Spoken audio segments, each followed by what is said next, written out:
The Count of Gabalis. Or Interview on Secret Sciences. Father Montfaucon de Villars. 1670. First Interview on Secret Sciences. Before God be the soul of Monsieur, the Comte de Gabalis, who has just been written to me, who died of apoplexy. Gentlemen, the curious will not fail to say that this kind of death is common to those who do not spare the secrets of the sages, and that since the blessed Raymond Lully pronounced the judgment in his will, an executing angel has never failed to promptly twist the collar of all those who have indiscreetly revealed the philosophical mysteries. But let them not lightly condemn this learned man, without being clear about his conduct. He revealed everything to me, it is true, but he did so only with all the cabalistic circumspections. We must give this testimony to his memory, that he was a great zealot of the religion of his fathers the philosophers, and that he would have suffered the fire rather than profane its sanctity, by opening himself to some unworthy prince, to some ambitious or some incontinent, three sorts of people excommunicated from time immemorial by the sages. Fortunately I am not a prince, I have little ambition, and we will see later that I even have a little more chastity than a sage needs. He found me docile, curious, not very shy in spirit. I only need a little melancholy to make all those who would like to blame me confess, le Comte de Gabalis, for having concealed nothing from me, that I was quite a subject for the secret sciences. It is true that without melancholy one cannot make great progress in it, but the little that I have was careful not to put him off. You have, he told me 100 times, Saturn in an angle, in his house, and retrograde, you cannot fail to be one day as melancholy as a sage must be, for the wisest of all men, as we know in the Kabbalah, had like you, Jupiter in the ascendant, yet he is not found to have laughed once in all his life, so much the impression of his Saturn was powerful, although it was much weaker than yours. But what little I have was careful not to put him off. You have, he told me 100 times, Saturn in an angle, in his house, and retrograde, you cannot fail to be one day as melancholy as a sage must be, for the wisest of all men, as we know in the Kabbalah, had like you, Jupiter in the ascendant, yet he is not found to have laughed once in all his life, so much the impression of his Saturn was powerful, although it was much weaker than yours. But what little I have was careful not to put him off. You have, he told me 100 times, Saturn in an angle, in his house, and retrograde, you cannot fail to be one day as melancholy as a sage must be, for the wisest of all men, as we know in the Kabbalah, had like you, Jupiter in the ascendant, yet he is not found to have laughed once in all his life, so much the impression of his Saturn was powerful, although it was much weaker than yours. However, we do not find that he laughed once in his whole life, so powerful was the impression of his Saturn, although it was much weaker than yours. However, we do not find that he laughed once in his whole life, so powerful was the impression of his Saturn, although it was much weaker than yours. So it is my Saturn, and not him, le Comte de Gabalis, that gentlemen who are curious must blame, if I prefer divulging their secrets rather than practicing them. If the stars do not do their duty, the Count is not to blame, and if I do not have enough greatness of soul to try to become the master of nature, to overthrow the elements, to maintain the supreme intelligences, to command demons, to engender giants, to create new worlds, to speak to God in his formidable throne and to oblige the cherub, who defends the entrance to the earthly paradise, to allow me to go for a few turns in his alleys, it is me at most who must be blamed or complain. You must not insult the memory of this rare man, and say that he died for having taught me all these things. Is it impossible that, as these weapons are daily, he succumbed in some fight with some unruly goblin? Perhaps when speaking to God in the flaming throne he could not help looking him in the face, but it is written that one cannot look at it without dying. Perhaps he is only apparently dead, following the custom of the philosophers, who pretend to die in one place and transplant themselves to another. Be that as it may, I cannot believe that the manner in which he entrusted his treasures to me deserves punishment. Here is how it happened. Common sense having always made me suspect that there is a great deal of emptiness in all that is called secret sciences, I have never been tempted to waste time leafing through books dealing with it, but also not finding not very reasonable to condemn, without knowing why, all those who indulge in it, who are often wise people moreover, learned for the most part, and making a figure in dress and in sword, I have taken it into my head, to avoid being unjust and not to tire myself of boring reading, to pretend to be obstinate with all these sciences, with all those I have been able to learn who are touched by them. At first I had more success than I had even hoped for. As all these gentlemen, however mysterious and reserved they pride themselves on being, ask nothing better than to display their imaginations, and the new discoveries they claim to have made in nature, I was in a few days confidant of the most important of them. I always had someone in my cabinet, which I had purposely furnished with their most fantastic authors. There was no passing foreign scholar that I did not notice. In a word, apart from science, I soon found myself a great personage. I had for companions princes, great lords, men of dress, beautiful ladies, ugly ones too, doctors, prelates, monks, nuns, in short people of all kinds. Some were angry with the angels, others with the devil, others to their genius, others to incubi, others to the healing of all ills, others to the stars, others to the secrets of the divinity, and almost all to the philosopher's stone.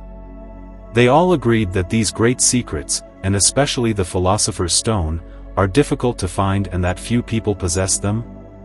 But they all in particular had a good enough opinion of themselves to believe themselves to be among the chosen ones. Fortunately the most important were waiting then, looking forward to the arrival of a great German lord and great Kabbalist, whose lands are towards the borders of Poland. He had promised by letters to the children of the philosophers, who are in Paris, to come and visit them and to pass through France going to England. I had the commission to respond to the letter of this great man. I sent him the figure of my nativity, so that he could judge whether I could aspire to supreme wisdom.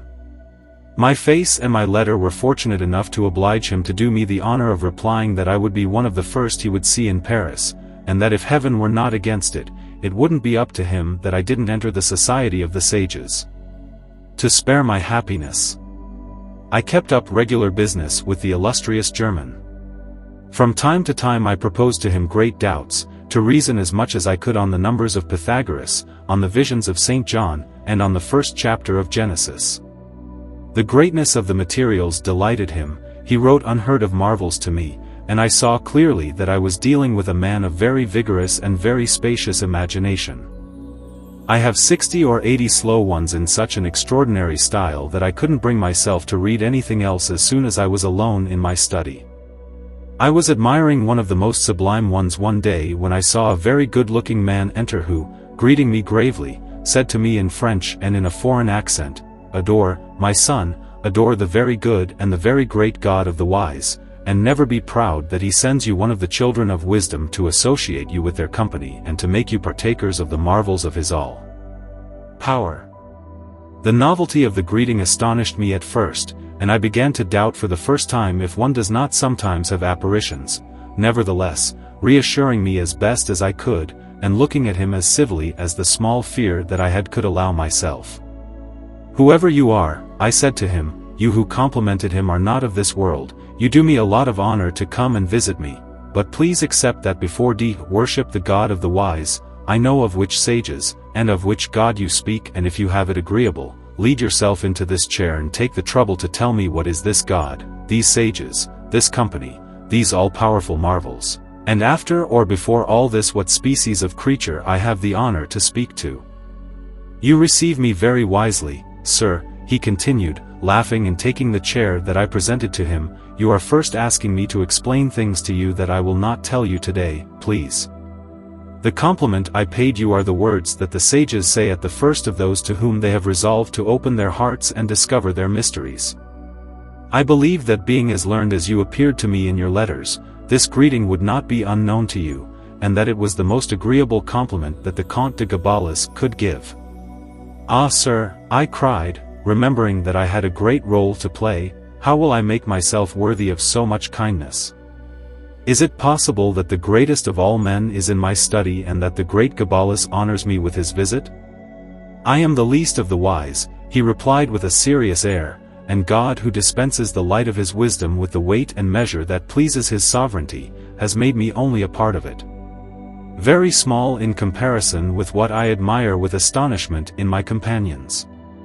I hope that you will be able to equal them some day, if I dare to judge by the figure of your nativity, which you have done me the honor to send me. But you want me to complain to you, sir," he added, laughing at what you took me for a ghost at first. "I'm not for a ghost," I said to him, "but I confess to you, sir, that suddenly remembering what Cardan 6 recounts, that his father was visited one day in his study by 7 strangers dressed in various colors, who said to him rather bizarre remarks about their nature and their job." "I hear you," interrupted the Count. "It was about the sylphs, of which I will speak to you some day, which are a species of aerial substances, which sometimes come to consult the sages on the books of Averroes, which they understand only too well." Cardan is a giddy to have published this in its intricacies. He had found those memoirs in the papers of his worst, who was one of ours, and who, seeing that his son was naturally talkative, did not want to teach him anything great and allowed him to amuse himself with ordinary astrology, by which he only knew how to foresee that his son would be hanged. "This scoundrel is the cause that you insulted me by taking me for a sylph." "Insult?" I resumed. "What, sir, would I be unfortunate enough to—" "I'm not angry," he interrupted. "You don't have to know that all these elementary spirits are our disciples, that they are only too happy when we want to stoop to instructing them, and that the least of our sages is more learned and more powerful than all those little gentlemen to whom we shall speak of all this some other time. It is enough for me today to have had the satisfaction of seeing you. Try, my son, to make you worthy of receiving the cabalistic lights. The hour of your regeneration has arrived.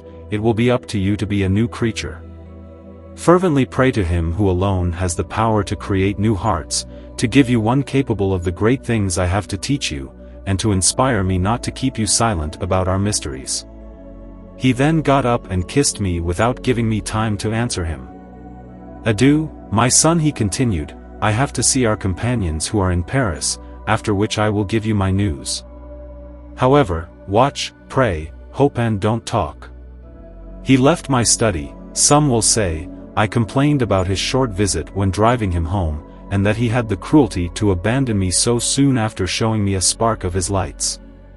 But having assured me with very good grace that I would lose nothing in the wait, he got into his carriage, and left me in a surprise that I cannot express. I could not believe my own eyes or my ears. He seems, moreover, to be very accomplished. Could he have encoded himself with these madnesses? He spoke to me very cavalierly about these sylphs. Could it be magic indeed, and would I have been mistaken so far in believing that there are no more? But also, if there are wizards, are they as devout as this one seems to be? I did not understand any of this. I resolved, however, to see the end of it, though I foresaw that there would be a few sermons to go through, and that the devil who was agitating him was highly moral and preachy. Second conversation on the secret sciences. The Count wanted to give me the whole night to devote myself to prayer, and the next day, at daybreak, he let me know by a note that he would come to my house at 8 o'clock, and that if I wanted to, we would go for a ride together. I waited for him. He came, and after the reciprocal civilities, "Let's go," he said to me, "to some place where we are free, and where no one can interrupt our conversation." "Rouen," I said to him, "seems to me quite pleasant and quite solitary." "Let's go," he resumed. We got into his carriage. Along the way I watched my new master. I have never noticed in person so great a fund of satisfaction as it seemed in every way. He had a calmer and more free spirit than it seemed to me that a wizard could have. His whole air was not that of a man whose conscience reproached him with anything black. Not being able to understand how a man, who seemed to me so judicious and so accomplished in all other things, had spoiled his mind by the visions of which I had known the day before that he was wounded. He spoke to me divinely of politics, and was delighted to hear that I had read what Plato wrote about it. "You will need all that some day," he said to me, "a little more than you think. And if we agree today, it is not impossible that over time you will put these wise maxims into use." We then entered Rouen. We went to the garden. The Count disdained to admire its beauty and walked straight to the labyrinth. Seeing that we were as alone as he could wish, "I praise," he exclaimed, raising his eyes and his arms to the sky, "I praise eternal wisdom for what she inspires me not to hide from you anything of her ineffable truths. How happy you will be, my son, if she has the kindness to put in your soul the dispositions that these high mysteries require of you. You are going to learn to command all of nature, God alone will be your master, and the sages alone will be your equals. The supreme intelligences will glory in obeying your desires, the demons will not dare to be where you are, your voice will make them tremble in the pit of the abyss, and all the invisible peoples who inhabit the four elements will consider themselves happy to be the ministers of your pleasures. I adore you, O great God, for having crowned man with so much glory, and having established him sovereign monarch of all the works of your hands. Do you feel," my son added, turning to me, "do you feel that heroic ambition which is the certain character of the children of wisdom? Do you dare desire to serve God alone, and to rule over all that is not God? Have you understood what it is to be a man? And does it not bother you to be a slave, since you were born to be sovereign? And if you have these noble thoughts, as the figure of your nativity does not allow me to doubt, consider carefully if you will have the courage and the strength to renounce all the things which can be an obstacle to you in reaching the rise for which you were born." He stopped there and stared at me, as if waiting for my answer, or as if trying to read my heart. "What is the certain character of the children of wisdom? Do you dare desire to serve God alone, and to rule over all that is not God? Have you understood what it is to be a man? And does it not bother you to be a slave, since you were born to be sovereign? And if you have these noble thoughts, as the figure of your nativity does not allow me to doubt, consider carefully if you will have the courage and the strength to renounce all the things which can be an obstacle to you in reaching the rise for which you were born." He stopped there and stared at me, as if waiting for my answer, or as if trying to read my heart. "What is the certain character of the children of wisdom? Do you dare desire to serve God alone, and to rule over all that is not God? Have you understood what it is to be a man? And does it not bother you to be a slave, since you were born to be sovereign? And if you have these noble thoughts, as the figure of your nativity does not allow me to doubt, consider carefully if you will have the courage and the strength to renounce all the things which can be an obstacle to you in reaching the rise for which you were born." He stopped there and stared at me, as if waiting for my answer, or as if trying to read my heart. "And rule over all that is not God? Have you understood what it is to be a man? And does it not bother you to be a slave, since you were born to be sovereign?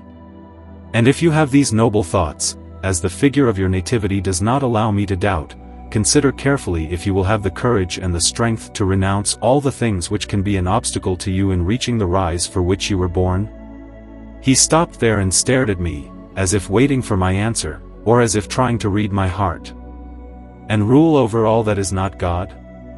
Have you understood what it is to be a man? And does it not bother you to be a slave, since you were born to be sovereign? And if you have these noble thoughts, as the figure of your nativity does not allow me to doubt, consider carefully if you will have the courage and the strength to renounce all the things which can be an obstacle to you in reaching the rise for which you were born." He stopped there and stared at me, as if waiting for my answer, or as if trying to read my heart. "Consider carefully if you will have the courage and the strength to renounce all the things which can be an obstacle to you to reach the rise for which you were born." He stopped there and stared at me, as if waiting for my answer, or as if trying to read my heart.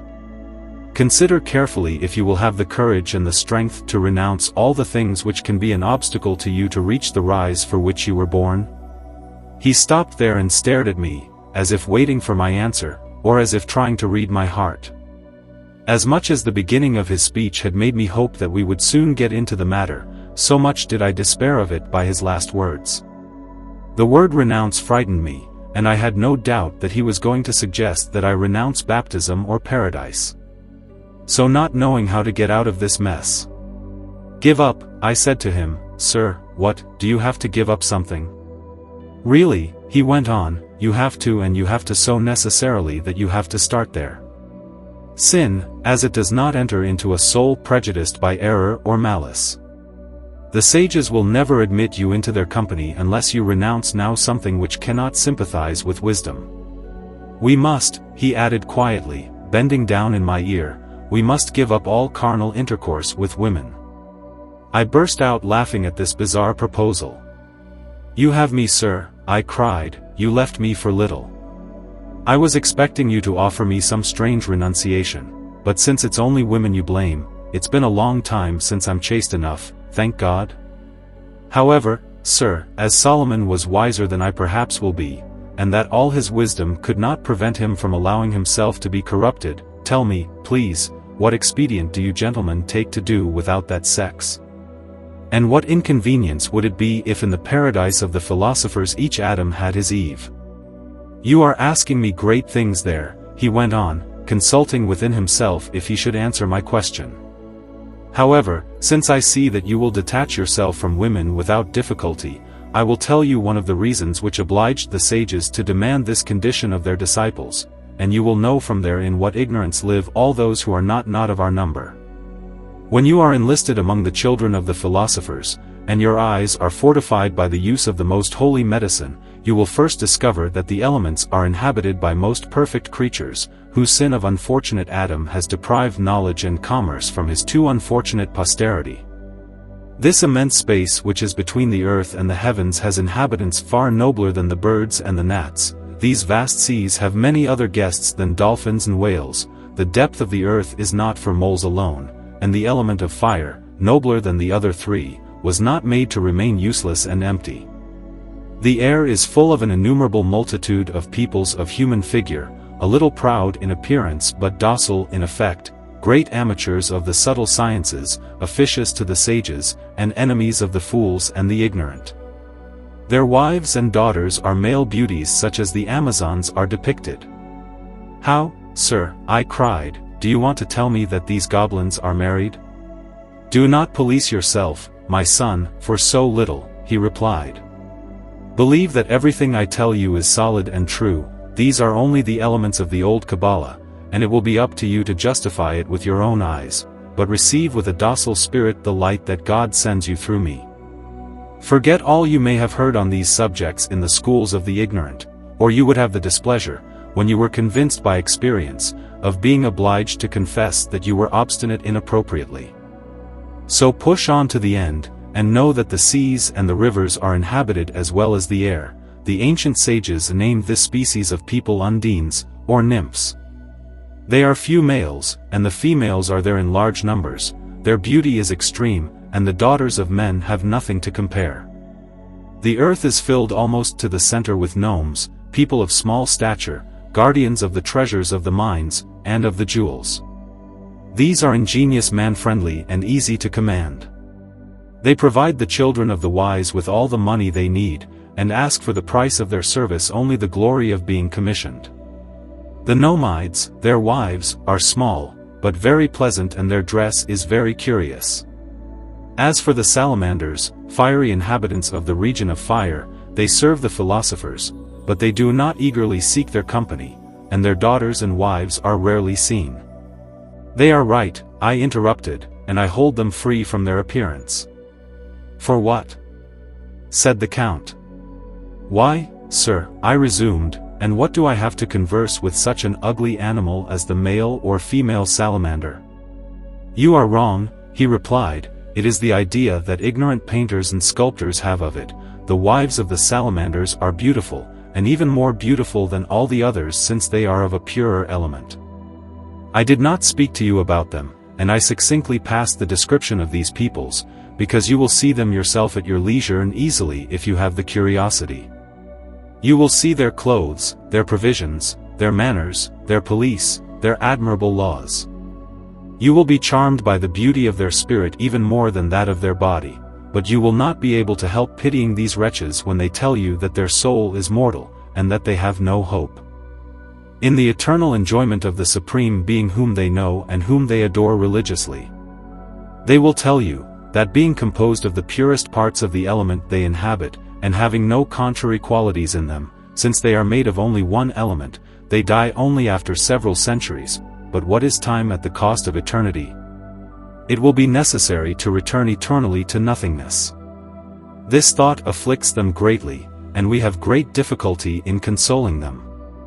Our fathers the philosophers speaking to God face to face complained to him of the misfortune of these peoples, and God, whose mercy is boundless, revealed to them that it was not impossible to find a remedy for this evil.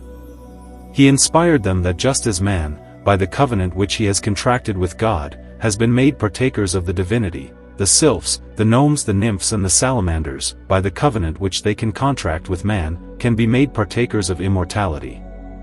Thus a nymph or a sylph becomes immortal and capable of the beatitude to which we aspire, when she is happy enough to marry a sage, and a gnome or sylph ceases to be mortal the moment he marries one of our daughters. From this arose the error of the first centuries, of Tertullian, of the martyr Justin, of Lactantius, Cyprian, Clement of Alexandria, of Athenagoras, a Christian philosopher, and generally of all the writers of that time. They had learned that these elementary half-men had sought the trade of girls, and they imagined from there that the fall of the angels had come only from the love with which they had allowed themselves to be touched for women. Some gnomes, eager to become immortals, had wanted to win the good graces of our daughters and had brought them gems of which they are natural guardians, and these authors believed, relying on the misunderstood book of Enoch, that these were the snares that the loving angels had set for the chastity of our women. In the beginning these children of heaven begot the famous giants, as all Jews are ignorant, and after them all the authors whom I named a moment ago, said as well as Origen and Macrobi that they were angels and did not know that they were the sylphs and other peoples of the elements who, under the name of children of Elohim, are distinguished from the children of men. In the same way, what the wise Augustine had the modesty not to decide, concerning the pursuits that those who were called fauns or satyrs, made against the Africans of his time, is clarified by what I have just said, of the desire that all these inhabitants have the elements to ally themselves with men as the only means of achieving immortality which they do not have. Oh! Our sages are careful not to impute the fall of the first angels to the love of women, no more than subjecting men sufficiently to the power of the devil, to attribute to him all the adventures of the nymphs and sylphs, with which all historians are filled. There was never anything criminal in any of this. They were sylphs who sought to become immortal. Their innocent pursuits, far from scandalizing the philosophers, seem to us so just that we have all resolved, by common accord, to renounce women entirely and devote ourselves only to immortalizing the nymphs and the sylphides. "O God," I exclaimed, "what do I hear? How far does the F go?" "Yes, my son," interrupted the Count, "admire how far philosophical bliss goes. For women whose feeble charms pass away in a few days, and are followed by horrible wrinkles, the sages possess beauties which never grow old and which they have the glory of making immortal. Judge of the love and recognition of these invisible mistresses and of what ardor they seek to please the charitable philosopher, who strives to immortalize them." "Ah, sir, I give up," I cried once again. "Yes, my son," he continued again without giving me time to finish. "Renounce the useless and insipid pleasures that can be found with women, the most beautiful of them is horrible to the slightest sylphid, no disgust ever follows our wise embraces. Ignorant wretches, how pitiful you are for not being able to taste the pleasures of philosophy." "Wretched Count de Gabalis," I interrupted with an accent mixed with anger and compassion, "will you allow me to finally say that I renounce this senseless wisdom, that I find this visionary philosophy ridiculous, that I hate these abominable embraces that mingle with ghosts, and that I tremble for you, that one of your so-called sylphides hasten to carry you off to hell in the midst of your transports, lest such an honest man as you perceive at the end of madness of this chimerical zeal, and do penance for such a great crime." "Oh! Oh!" he replied, stepping back 3 steps and looking at me with an angry look, "Woe to you, unruly spirit." His action frightened me, I confess, but it was much worse when I saw that going away from me he drew from his pocket a piece of paper, which I caught a glimpse of from afar, and which was rather full of characters which I could not quite discern. He read attentively, grieved and spoke low. I believed that he evoked some spirits for my ruin, and I repented a little of my inconsiderate zeal. "If I escape this adventure," I said, "the Kabbalist will never do anything to me."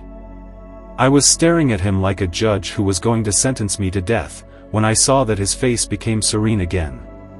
"It's hard for you," he said to me, laughing and coming back to me, it's hard for you to kick back against the sting. You are a vessel of choice. Heaven has destined you to be the greatest Kabbalist of your century. Here is the nativity figure that cannot be missing.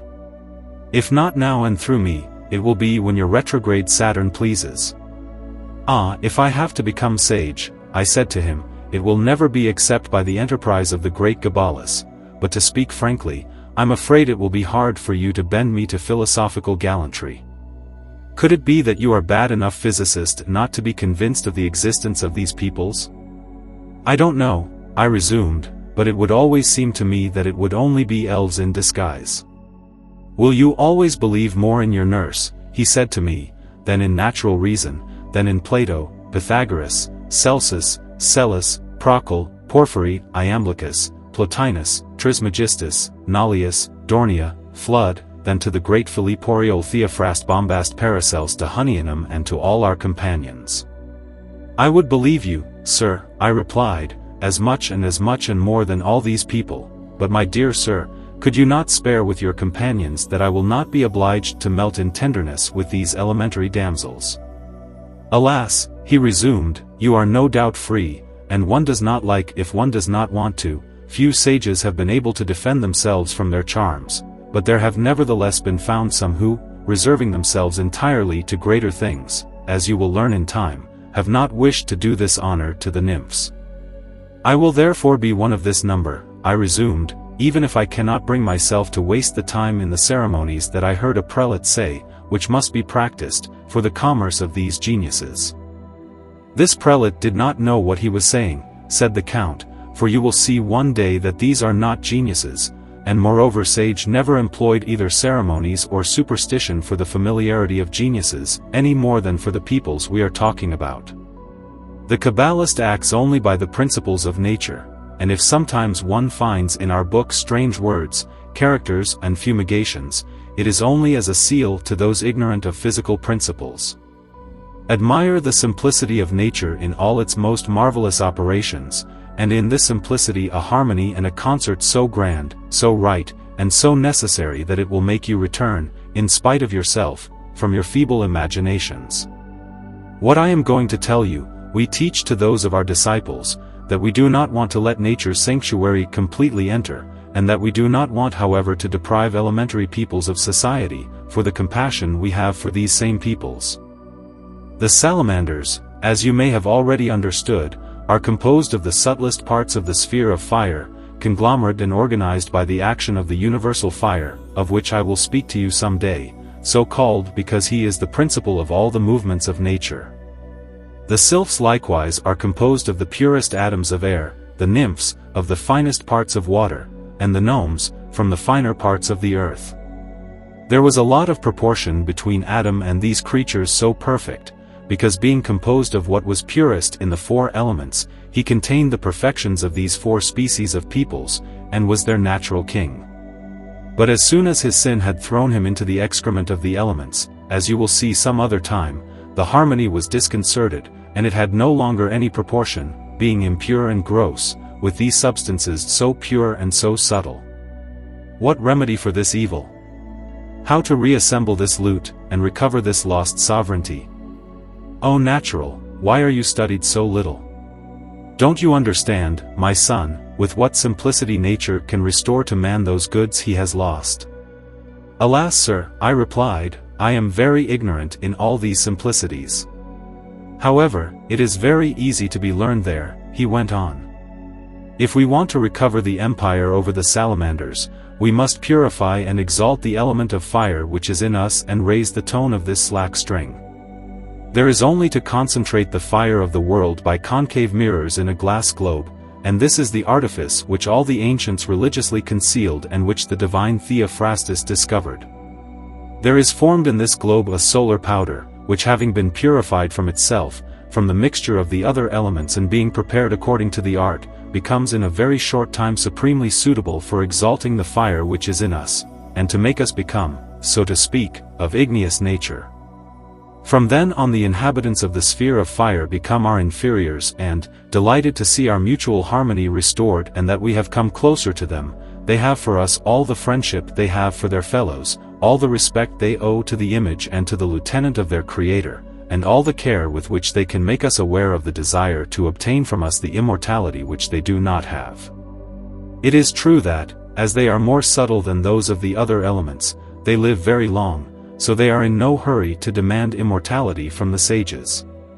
You could put up with one of these, my son, if the aversion you have shown me lasts you to the end. Perhaps he would never speak to you of what you fear so much. And all the care that can be taken to inform the desire to obtain from us the immortality that they do not have. It is true that, as they are more subtle than those of the other elements, they live very long, so they are in no hurry to demand immortality from the sages.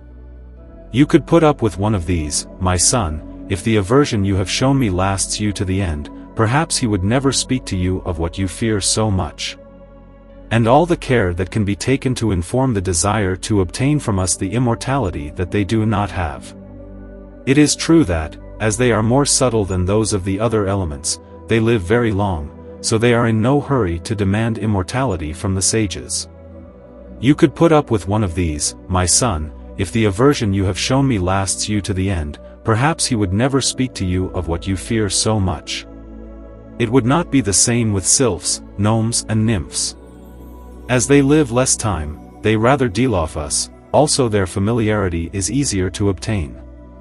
You just have to close a glass full of conglomerate air, water or earth and leave it exposed to the sun for a month. Then separate the elements according to science, which above all is very easy in water and on land. It is marvelous what a magnet it is that each of these elements purified to attract nymphs, sylphs and gnomes. We have not taken so little as nothing every day for a few months, that we see in the air the flying republic of the sylphs, the nymphs coming in crowds to the shore and the guardians of the treasures displaying their riches.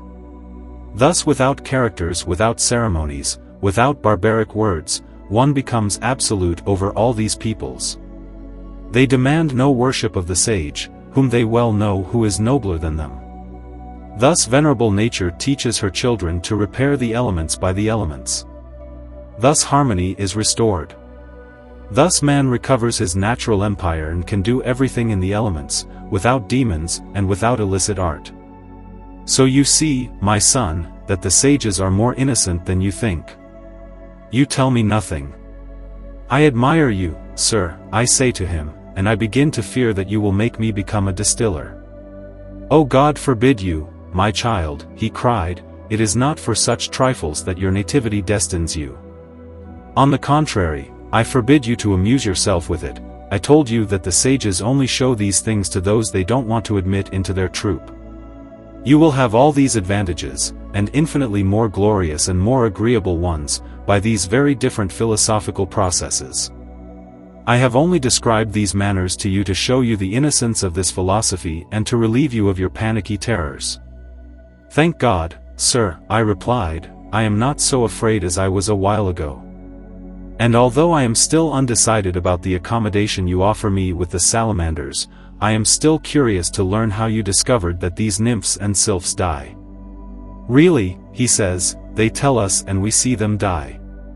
How can you see them die, I replied, since your trade makes them immortal? It would be good, he said, if the number of the sages equaled the number of these peoples, besides that there are several among them who would rather die than risk, by becoming immortal, being as unhappy as they see the demons are. It is the devil who inspires these feelings in them, for there is nothing he will not do to prevent these poor creatures from becoming immortal through our covenant.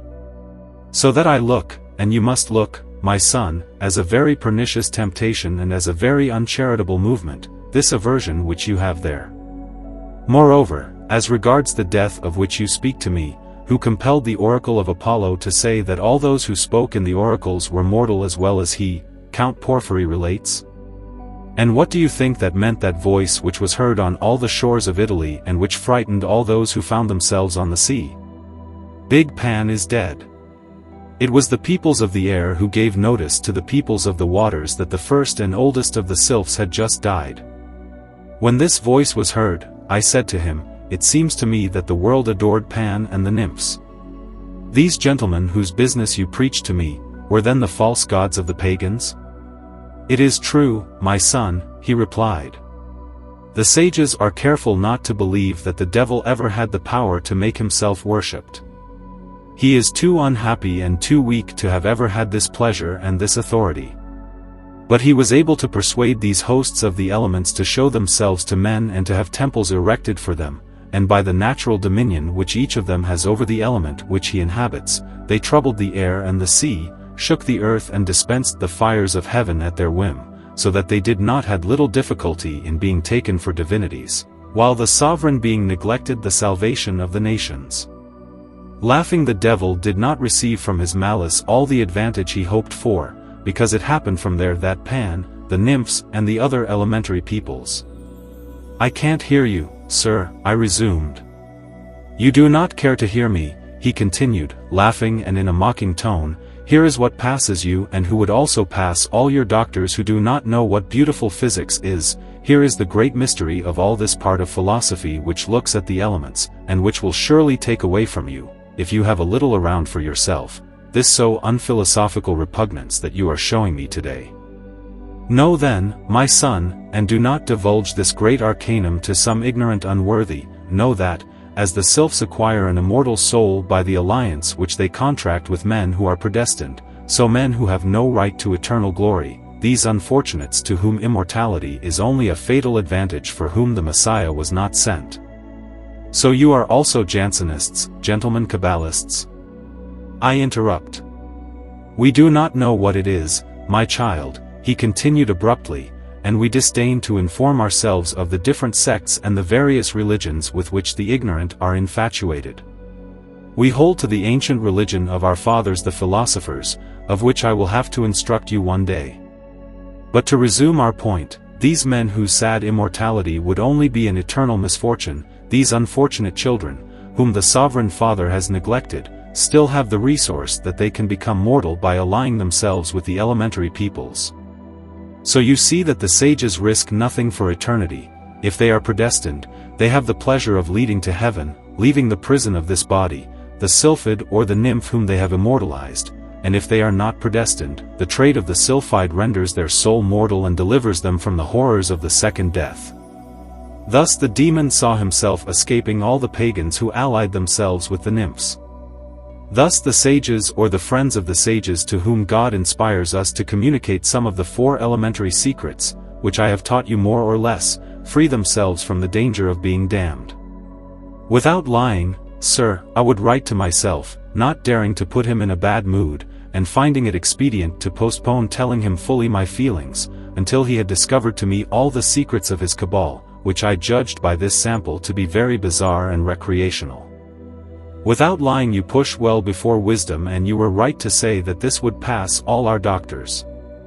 I even believe that this would pass all our magistrates, and that if they could discover who are those who escape the devil by this means, as ignorance is iniquitous, they would take the interests of the devil against these fugitives and make them look bad. So it is for that, resumed the Count, that I recommended you, and that I wholly recommend the secret to you. Your judges are strange. They condemn a very innocent action as a very dark crime. What barbarity to have had these 2 priests burned, whom the Prince of Mirande says he knew, who had each had his sylphide for the space of 40 years. What inhumanity to have killed Jean Hervillier, who had worked to immortalize a gnome for 36 years. And what ignorance in Bodin to treat her as a witch and to take up the subject of her adventure, to authorize popular chimeras concerning so-called sorcerers by a book as impertinent as that of his Republic is reasonable. But it's late, and I don't notice you haven't eaten yet. So it is for you that you speak, sir, I said to him, because for me I would listen to you until tomorrow without inconvenience. Ah! For me, he continued, laughing and walking towards the door, it seems that you hardly know what philosophy is. The sages only eat for pleasure and never for necessity. I had a completely opposite idea of wisdom, I replied. I believe that the sage should eat only to satisfy the need. You were mistaken, said the Count. How long do you think our sages can last without eating?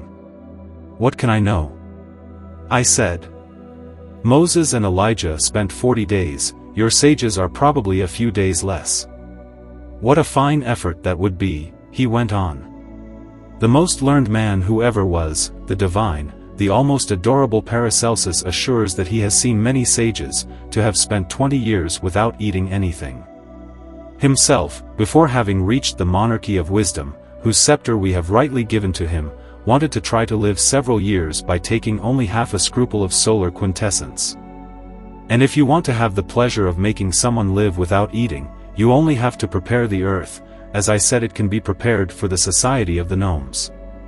This earth, applied to the navel and renewed when it is too dry, makes it possible to do without eating and drinking without any trouble, as the truthful Paracelsus says he tried it for 6 months. But the use of cabalistic Catholic medicine frees us much better from all importunate necessities, to which nature subjects the ignorant. We eat only when we please, and all the superfluity of meat vanishing by insensible perspiration, we are never ashamed of being men. He then fell silent, seeing that we were near our people. We went to the village to have a light meal, following the custom of the heroes of philosophy. Third conversation on the secret sciences. After having dinner, we returned to the labyrinth. I was a dreamer, and the pity I felt for the Count's extravagance, from which I judged it would be difficult for me to cure him, prevented me from being amused by everything he had said to me. As much as I would have done, if I had hoped to bring him back to common sense. I was looking in antiquity for something to oppose to him, to which he could not reply, for in alleging the feelings of the Church to him, he had declared to me that he only held to the ancient religion of his fathers the philosophers, and to want to convince a Kabbalist by reason, the enterprise was a long one, apart from the fact that I was careful not to argue against a man whose principles I did not yet know. It occurred to me that what he had told me of false gods, for which he had substituted the sylphs and the other elementary peoples, could be refuted by the oracles of the pagans, whom Scripture everywhere treats of devils and not of sylphs. But as I did not know if, in the principles of his cabal, the Count would not attribute the answers of the oracles to some natural cause, I thought it would be proper to have him explain fully what he thought of them. It gave me reason to put it in matter, when before engaging in the labyrinth, he turned to the garden. I thought it would be appropriate to make him explain fully what he thought of it. It gave me reason to put it in matter, when before engaging in the labyrinth, he turned to the garden.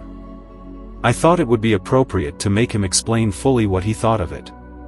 It gave me reason to put it in matter, when before engaging in the labyrinth, he turned to the garden. That's quite beautiful, he said, and these statues have a pretty good effect. The cardinal, I replied, who had them brought here, had an imagination not worthy of his great genius. He believed that most of these figures once delivered oracles, and he had bought them very expensively, on that footing. It is the disease of many people, continued the Count. Ignorance causes a very criminal form of idolatry to be committed every day, since the idols believed to be once used by the devil to make themselves love.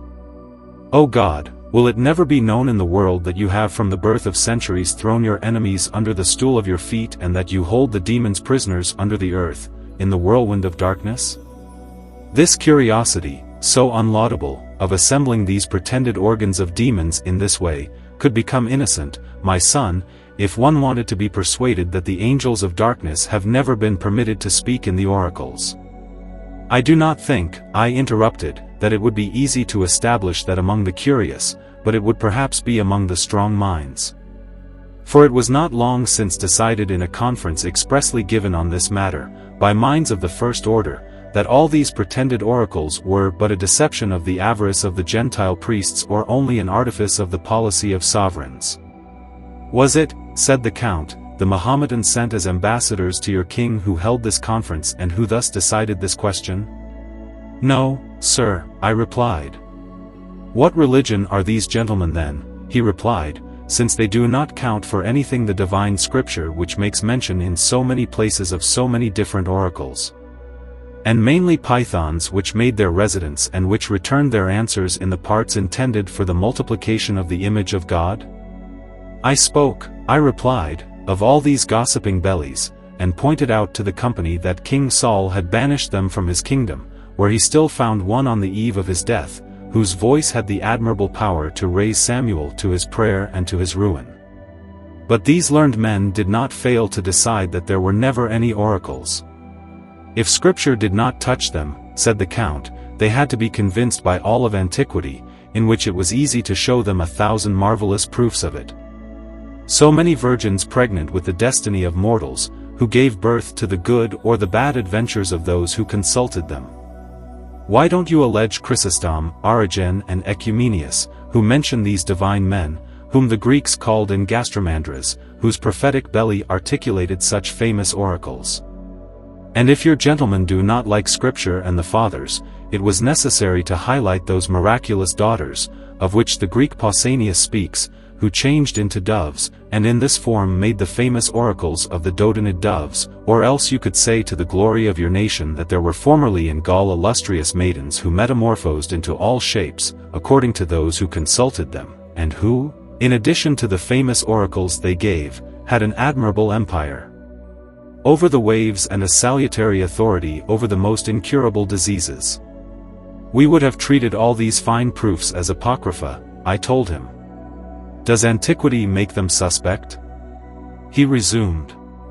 You had only to point out to them the oracles which still occur every day.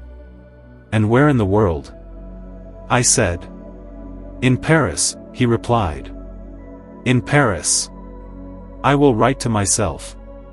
Yes, in Paris, he continued. You are master in Israel and you do not know that. Do we not consult the aquatic oracles every day in glasses of water or in basins, and the aerial oracles in mirrors and on the hands of virgins? Do we not thus recover lost rosaries and stolen watches? Do we not thus learn news from distant lands and do we not see the absent? Hey sir, what are you telling me? I said. I tell you, he continued, what I know about which happens every day and of which it would not be difficult to find 1,000 eyewitnesses. I don't believe that, sir, I said. Magistrates would be some example of such a punishable action, and idolatry would not be allowed. Ah! How prompt you are, interrupted the Count. There is not so much evil as you think in all this, and Providence will not allow us to extirpate this remnant of philosophy which has saved itself from the lamentable shipwreck which truth has made. If there still remains some vestige among the people of the formidable power of the divine names, would you be of the opinion that it should be erased and that we lose the respect and the recognition which we owe to the great name, who works all these wonders, even when he is invoked by the ignorant and by sinners, and who would do many other miracles in a cabalistic mouth? If you had wanted to convince your gentlemen of the truth of the oracles, you had only to exalt your imagination and your faith, and turning towards the east cry aloud.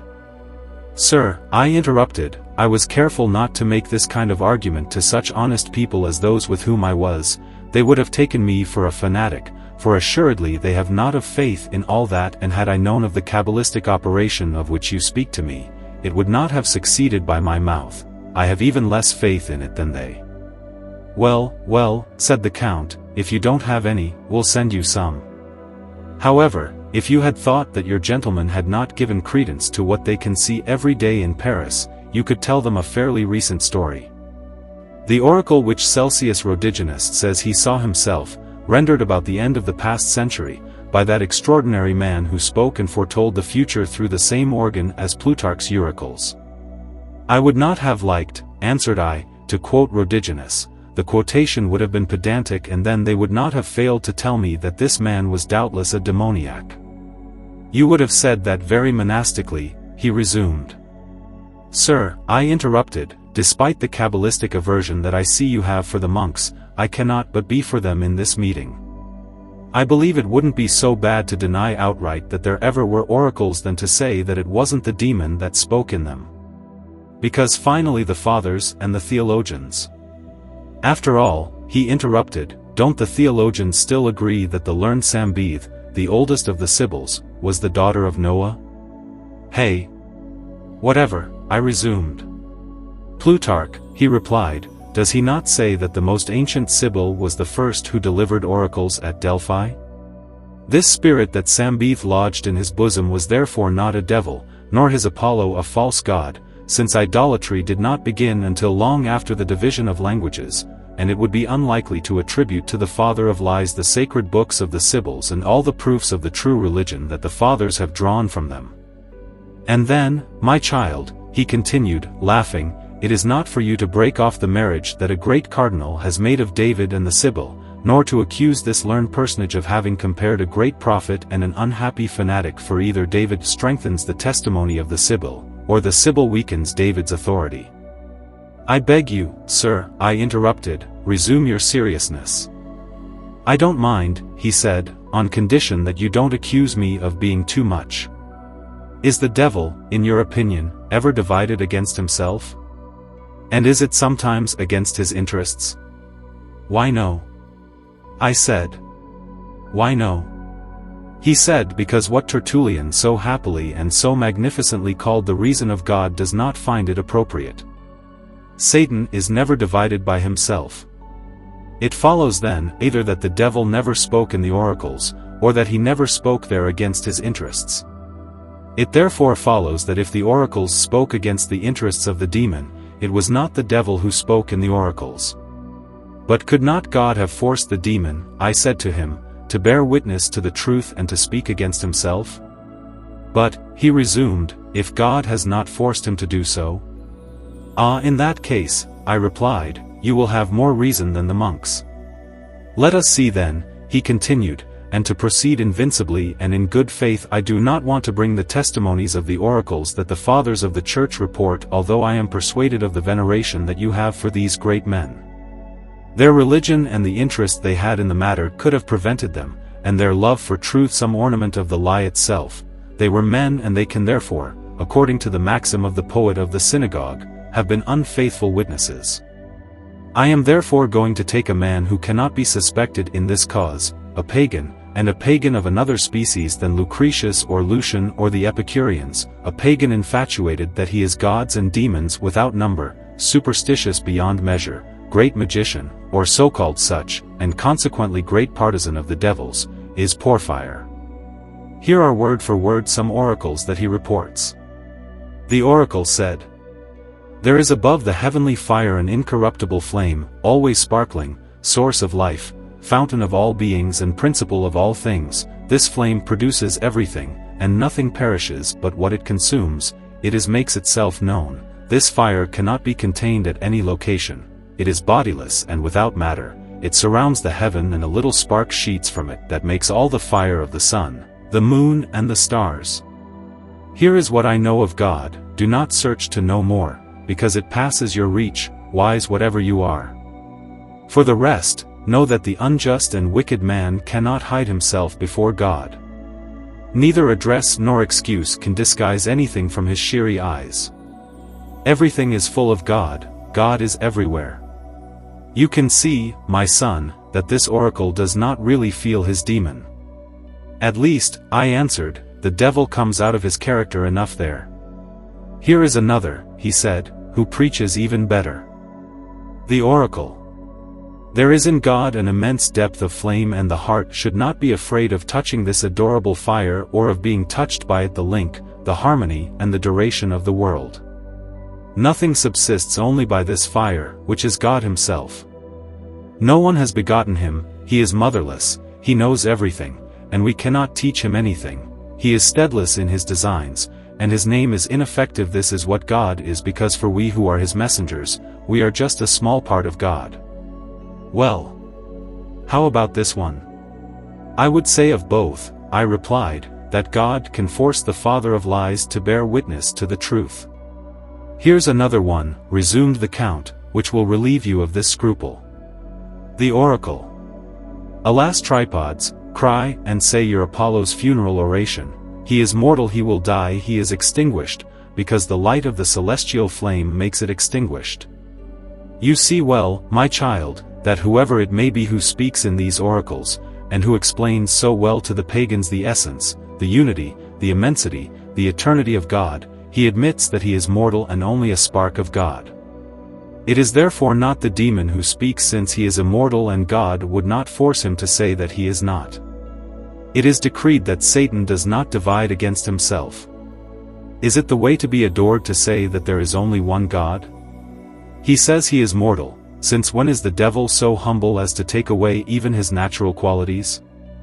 You see then, my son, that if the principle of him who is called par excellence the god of the sciences subsists, it cannot be the demon who spoke in the oracles.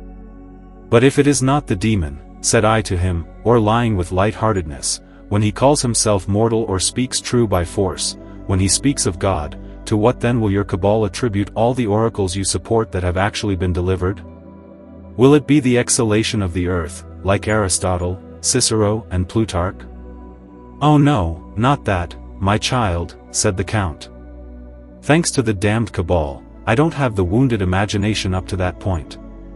How, I replied, do you hold that very visionary opinion? His supporters, however, are people of common sense.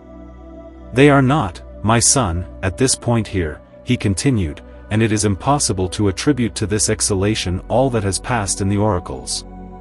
For example, this man, in Tacitus, who appeared in a dream to the priests of a temple of Hercules in Armenia and who ordered them to keep ready for him runners equipped for hunting.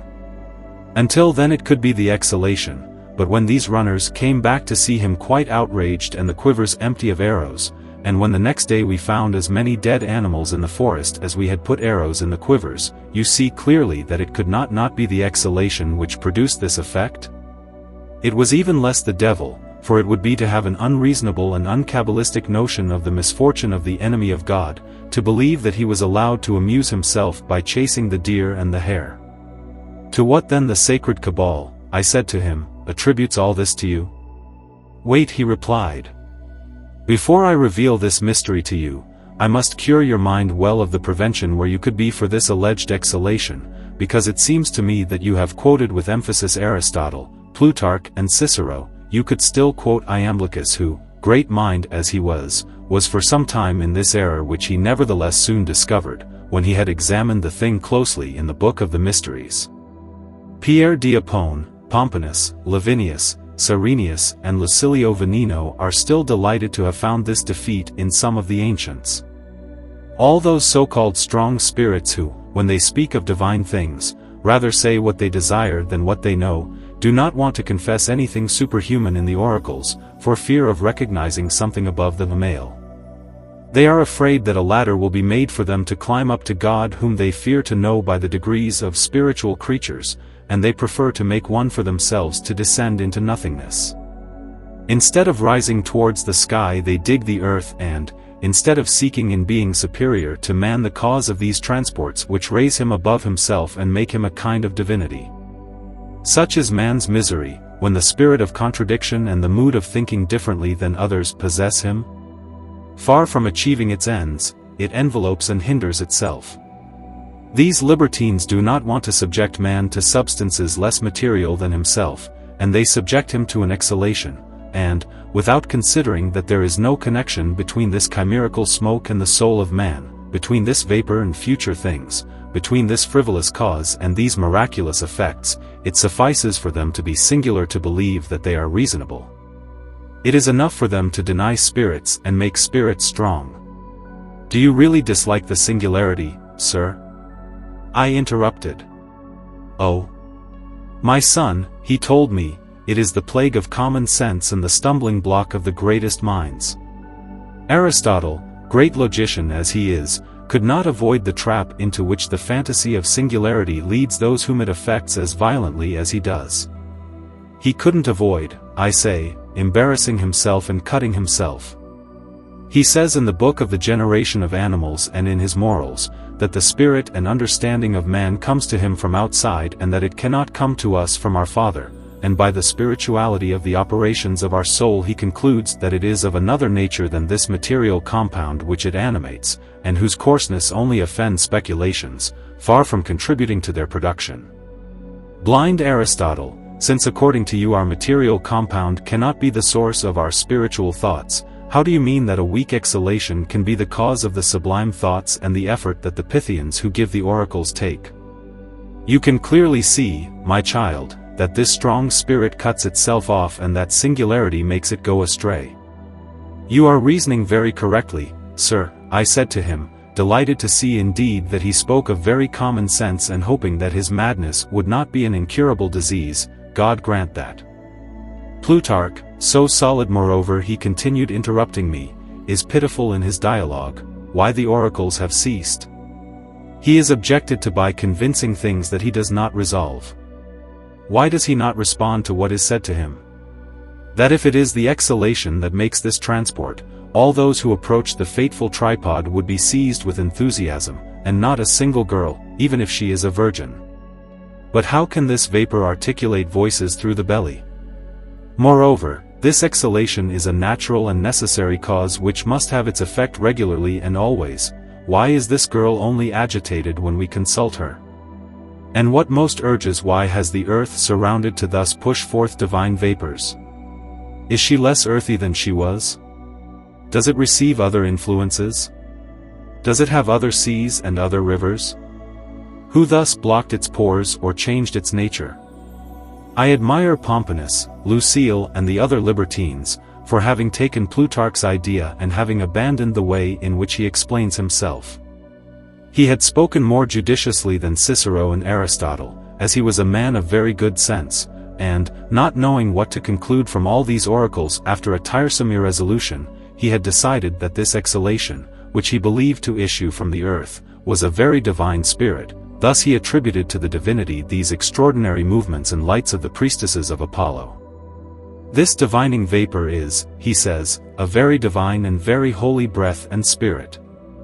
Pomponius, Lucile and modern atheists do not adapt to these ways of speaking which presuppose divinity. These exhalations, they say, were of the nature of the vapors which infest the atribularia, which speak languages which they do not understand. But Fernel refutes these impious people well enough by proving that bile, which is a peccant humor, cannot cause that diversity of languages which is one of the most marvelous effects of consideration and an artificial expression of our thoughts. However, he decided the thing imperfectly when he subscribed to Psellus and to all those who have not penetrated far enough into our holy philosophy. Not knowing where to find the causes of these surprising effects, he did like the women and the monks, and attributed them to the devil. To whom, then, should they be attributed? I said. I have been waiting for this cabalistic secret for a long time. Even Plutarch marked it very well, he said to me, and he would have done well to stop there. This irregular way of being explained by an indecent organ not being serious enough and worthy enough of the majesty of the gods, says this pagan, and what the oracle said surpassing also the forces of the soul of man, those they have rendered a great service to philosophy, which have established mortal creatures between the gods and man, to whom we can refer everything that surpasses human weakness and does not approach divine greatness. This opinion is part of all ancient philosophy. The Platonists and the Pythagoreans had taken it from the Egyptians, and these from Joseph the Savior and from the Hebrews who dwelt in Egypt before the passage of the Red Sea. The Hebrews called those substances which are between the angel and the man, Sadam, and the Greeks, transposing the syllables and adding only one letter, called them daimonas. These demons are among the ancient philosophers an aerial race, dominant over the elements, mortal, engendering, misunderstood in this century by those who seek little truth in its former home, that is to say in the Kabbalah and in theology. Of the Hebrews, who had on their side the particular art of maintaining this aerial nation and of conversing with all these inhabitants of the air. Here you are, I think, back to yourselves again, sir? I interrupted. Yes, my son, he continued. The teraphim of the Jews was only the ceremony that had to be observed for this trade, and that Jew Michus, who complains in the book of the Judges that his gods have been taken from him, only mourns the loss of the little statue in which the sylphs kept him. The god Rachel stole from her father was still a teraphim. Michus nor Laban are not rebuked with idolatry, and Jacob would not have taken care to live 14 years with an idolater nor to marry his daughter. It was only a trade of sylphs, and we know, by tradition, that the synagogue held this trade permitted and that the idol of David's wife was only the teraphim by whose favor she maintained the elementary peoples. For you judge well that the prophet of the heart of God would not have suffered idolatry in his house.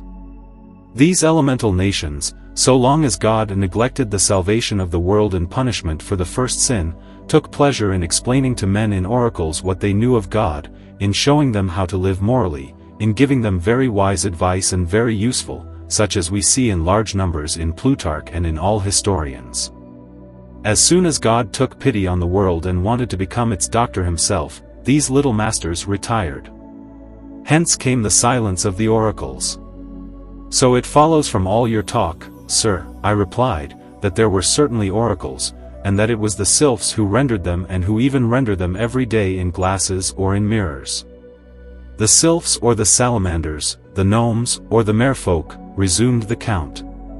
If so, sir, I replied, all your elementary peoples are very dishonest people. Why is that? He said. Hey, can't you think of anything more rogue, I continued, than all those two-way answers they always gave? Always? He went on, oh no, not always. This sylphide who appeared to this Roman in Asia and who predicted to him that he would return there one day with the dignity of proconsul, did she speak very obscurely? And doesn't Tacitus say that it happened as it was predicted? This inscription and these famous statues in the history of Spain, which taught the unfortunate King Rodriguez that his curiosity and his incontinence would be punished by men dressed and armed as they were, and that these black men seize Spain and reign there for a long time? Could all this be clearer, and did not the event justify it the same year? Did not the Moors come to dethrone this effeminate king? You know the story, and you see that the devil, who since the reign of the Messiah does not dispose of empires, could not have been the author of this oracle, and that it was certainly some great Kabbalist who had learned it from some of the most learned salamanders. For as the salamanders are very fond of chastity, they willingly teach us of the misfortunes which must befall the world through the lack of this virtue. But, sir, I said to him, do you find very chaste and well worthy of cabalistic modesty, this heterogeneous organ which they use to preach their morality? Ah, for this time, said the Count laughing, you have a wounded imagination, and you do not see the physical reason why the flaming salamander naturally likes the most igneous places, and is attracted to. I hear, I interrupted, there's no need to explain to you any longer. As for the obscurity of some oracles, he continued seriously, which you call roguery, is not darkness the ordinary habit of truth? Does God not like to hide from their dark veil, and the continual oracle that he left to his children the divine scriptures, is it not enveloped in an adorable obscurity, which confounds and leads astray the superb as much that his light guides the humble? If you have only this difficulty, my son, I do not advise you to postpone entering into commerce with the elementary peoples. You will find them very honest people, benevolent scholars and God-fearing. I am of the opinion that you begin with the salamanders, for you have a Mars high in the sky in your face, which means that there is fire in all your actions. And for the wedding I am of the opinion that you take a sylphide, you will be happier with her than with the others, because you have Jupiter at the tip of your ascendant, which Venus looks down by a sextile. Now Jupiter presides over the air and over the peoples of the air. However, you must consult your heart on this, because as you will see one day, it is by the interior stars that the sage governs himself, and the stars of the outer sky only serve to make him know more surely the aspects of the stars of the inner sky which are in each creature. So, it is up to you to tell me now what your inclination is, so that we proceed to your alliance with the elementary peoples that will please you best. Sir, I answered, this business requires in my opinion a little consultation. I respect you for this answer, he said, putting his hand on my shoulder. Consult this matter carefully, especially with the one who calls himself the angel of the Grand Council par excellence. Go and pray, and I will come to your house tomorrow at 2 o'clock in the afternoon. We returned to Paris. I put it back during the journey on the discourse against atheists and libertines. I have never heard reasoning so well nor saying things so lofty and so solid for the existence of God and against the blindness of those who pass their life without giving oneself entirely to a serious and continual worship of Him from whom we hold and who preserves our being for us. I was surprised at the character of this man, and I could not understand how he could be at the same time so strong and so weak, so admirable and so ridiculous. Fourth conversation on the secret sciences. I waited at my house for le Comte de Gabalis, as we had arrested him when we left. He came at the appointed hour, approaching me with a laughing air. "Well, my son," he said to me, "for which kind of invisible people does God give you more inclination, and which alliance will you like better, that of the salamanders or the gnomes, the nymphs or the sylphs?" "I have not quite resolved this marriage yet, sir," I left. "So what is he up to?" he resumed. "Frankly, sir," I said to him, "I cannot cure my imagination. She always represents to me these so-called hosts of the elements as devil's thirdlets." "O Lord," he cried, "dissipate, to the God of light, the darkness that ignorance and perverse education have spread in the mind of this chosen one, whom you have made known to me and whom you intend to such great things. And you, my son, do not close the passage to the truth which wants to enter your home, be docile. But no, I dispense you from having to be, for it is also insulting to the truth to prepare the way for it. She knows how to force iron doors, and enter where she wants, despite all the resistance of lies. What can you have to oppose him? Could not God have created these substances in the elements as I have depicted them? I have not examined," I said to him, "if there is impossibility in the thing itself, if a single element can provide blood, flesh and bones, if there can be an unmixed temperament, and actions without annoyance. But suppose God could have done it, what solid proof is there that he did it? Would you like to be convinced of that later on?" he resumed without so much ado. "I am going to bring the sylphs of Cardan, you will hear from their own mouths what they do, and what I have taught you." "No, not that, sir, please," I cried abruptly, "postpone, I beg you, this kind of proof, until I am convinced that these people are not enemies of God, for until then I would rather die than do this wrong to my conscience of." "There you have the ignorance and false piety of those unhappy times," interrupted the Count in an angry tone. "So why don't we erase the greatest of anchorites from the calendar of the saints? And why don't we burn his statues? It is a great pity that we do not insult his venerable ashes and throw them to the wind, as we would those of the unfortunates who are accused of having had dealings with demons. Did he take it into his head to exorcise the sylphs? And did he not treat them like men? What have you to say to that, Mr. Scrupulous, you, and all your miserable doctors? The sylph who discussed his nature with this patriarch, in your opinion, was it a demon's triplet? Was it with a leprechaun that this matchless man conferred the gospel? And do you accuse him of having profaned the adorable mysteries by discussing them with a phantom enemy of God? Athanasius and Jerome are then very unworthy of the great name they have among your scholars, for having described with so much eloquence the praise of a man who treated the devils so humanely? If they took this sylph for a devil, it was necessary either to hide the adventure, or to cut off the preaching in spirit, or this apostrophe so pathetic that the more zealous and credulous anchorite than you made to the city of Alexandria, and if they took him for a creature having share, as he assured, in the redemption as well as we do, and if this apparition is in their opinion an extraordinary grace that God gave to the saint whose life they write, are you reasonable in wanting to be more learned than Athanasius? And Jerome, and holier than divine Antony? What would you have said to this admirable man if you had been one of the 10,000 solitaries to whom he related the conversation he had just had with the sylph? Wiser and more enlightened than all these earthly angels, you would no doubt have shown the holy abbot that his whole adventure was nothing but a pure illusion, and you would have dissuaded his disciple Athanasius from letting the whole earth know a story so inconsistent with religion, philosophy, and common sense. Isn't it true? It is true, I said to him, that I would have been of opinion either to say nothing at all, or to say more. Athanasi and Jerome were careful, he resumed, to say more, for they only knew that, and if they had known everything, which cannot be if we are not one of us, they would not have divulged the secrets of wisdom recklessly.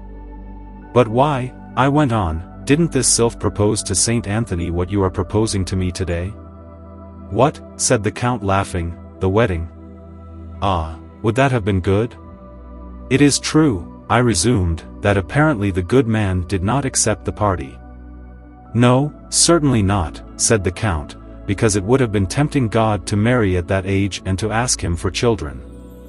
How, I resumed, do you marry these sylphs to have children? Why then, he said, is it ever permitted to marry for any other purpose? I did not think, I answered, that one pretended lineage, and I only believed that all that only resulted in immortalizing the sylphides. Ah, you were wrong, he continued, the charity of the philosophers makes them propose as an end the immortality of the sylphides, but nature makes them desire to see them fruitful. You will see, when you want, in the air these philosophical families. Happy the world, if there were only such families, and if there were no children of sin. What do you call children of sin, sir? I interrupted. These are, my son, he continued, these are all the children who are born by the ordinary way, children conceived by the will of the flesh, not by the will of God, children of wrath and curse, in a word, children of man and woman. You want to interrupt me, I see what you want to tell me. Yes, my child, know that it was never the will of the Lord that the man and the woman have children as they do. The design of the very wise workman was much more noble, he wanted to populate the world much differently than he is. If the miserable Adam had not grossly disobeyed the order he had from God not to touch Eve and had contented himself with all the rest of the fruits of the garden of voluptuousness, with all the beauties of the nymphs and sylphids. What, sir, I said to him, you believe, from what I see, that Adam's crime is something other than having eaten the apple. What, my son, resumed the Count, are you among those who have the simplicity to take the story of the apple literally? Ah, know that the holy language uses these innocent metaphors to ward off from us the dishonest ideas of an action which has caused all the misfortunes of the human race. So when Solomon said, I want to climb the palm, and I want to pick the fruits, he had another appetite than eating dates. Pure tongue which the angels consecrate, and which they use to sing hymns to the living God, has no term which expresses what it names figuratively, calling it apple or date. But the sage easily disentangles these chaste figures. When he sees that the taste and the mouth of Eve are not punished and that she gives birth in pain, he knows that it is not the taste that is criminal and, discovering what was the first sin by the care that the first sinners to hide certain parts of their bodies with leaves, he concludes that God did not want men to be multiplied by this cowardly way. O Adam! You were to engender only men like yourself or engender only heroes or giants. Hey, what expedient had he, I interrupted, for one or the other of these marvelous generations? Obey God, he replied, only touch nymphs, gnomes, sylphs or salamanders. Thus he would have seen only heroes born, and the universe would have been peopled with wonderful people, full of strength and wisdom. God wanted to conjecture the difference that there would have been between this innocent world and the guilty world that we see, by allowing from time to time that we see children born from the force that he had projected it. So we have sometimes seen, Monsieur, I said to him, these children of the elements? And a graduate of the Sorbonne, who quoted to me the other day Saint Augustine, Saint Jerome and Gregory of Nazianzus, was therefore mistaken, believing that no fruit can be born from these loves of the spirits for our women, or from trade that men can have with certain demons that he called Hippialters. Lactantius has reasoned better, resumed the Count, and the solid Thomas Aquinas has learnedly resolved that not only can these trades be fruitful, but that the children who are born from them are of a much more generous and more heroic nature. You will indeed read when it pleases you the high deeds of these powerful and famous men whom Moses says who were born of force. We have the stories of it before us in the book of the Wars of the Lord, quoted in the 23rd chapter of Numbers. However, judge what the world would be like if all its inhabitants resembled Zoroaster, for example. Zoroaster, I said to him, who is said to be the author of the necromancy? It is himself, said the Count, of whom the ignorant have written this calumny. He had the honor of being the son of Salamander Oromasis and Vesta, wife of Noah.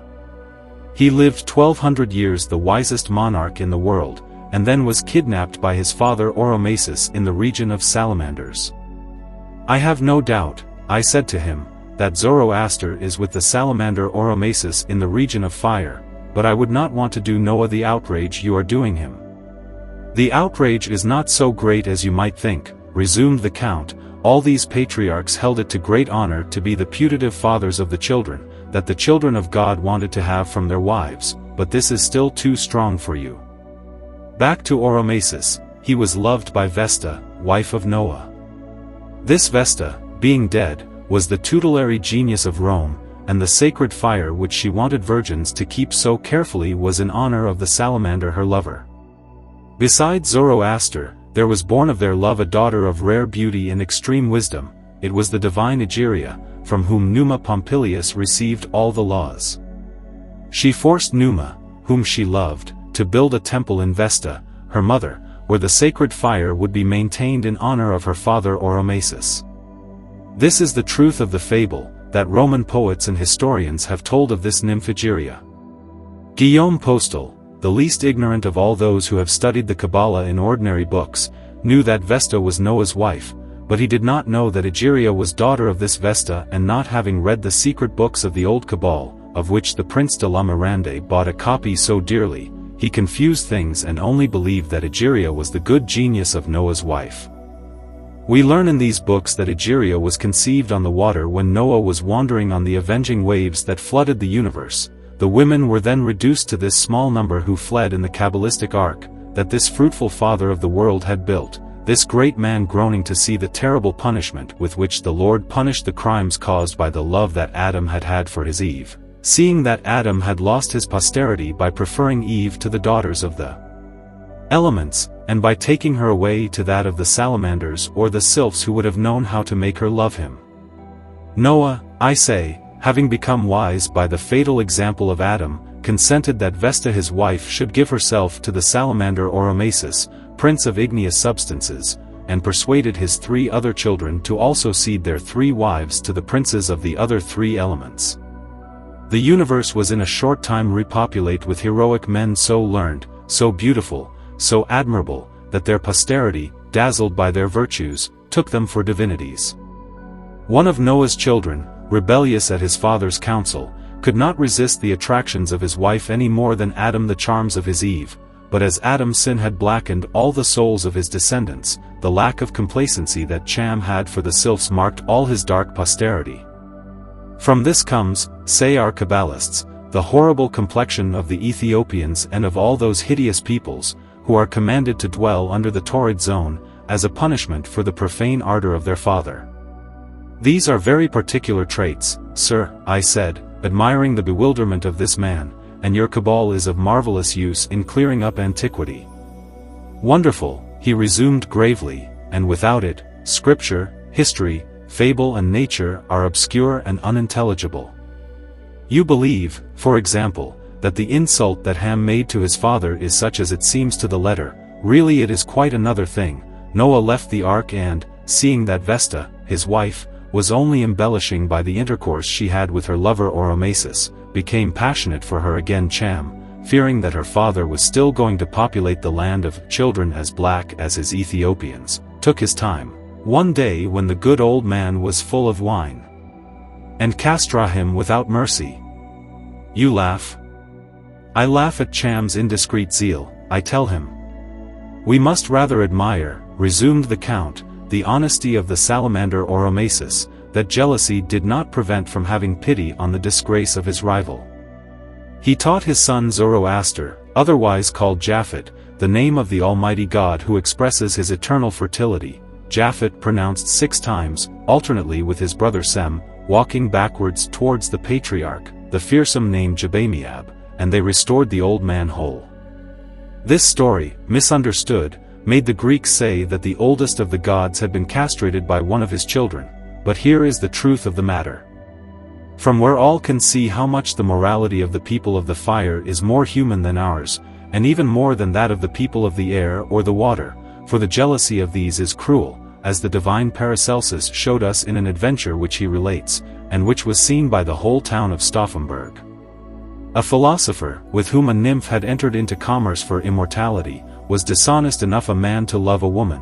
As he dined with his new mistress and some of his friends, the most beautiful thigh in the world was seen in the air. The invisible lover wanted to show her to the friends of her unfaithful, so that they could judge of the wrong he had to prefer a woman to him. After which the indignant nymph caused him to die instantly. Ah, sir, I cried, it could well disgust me with these lovers so delicate. I confess, he resumed, that their delicacy is a little violent.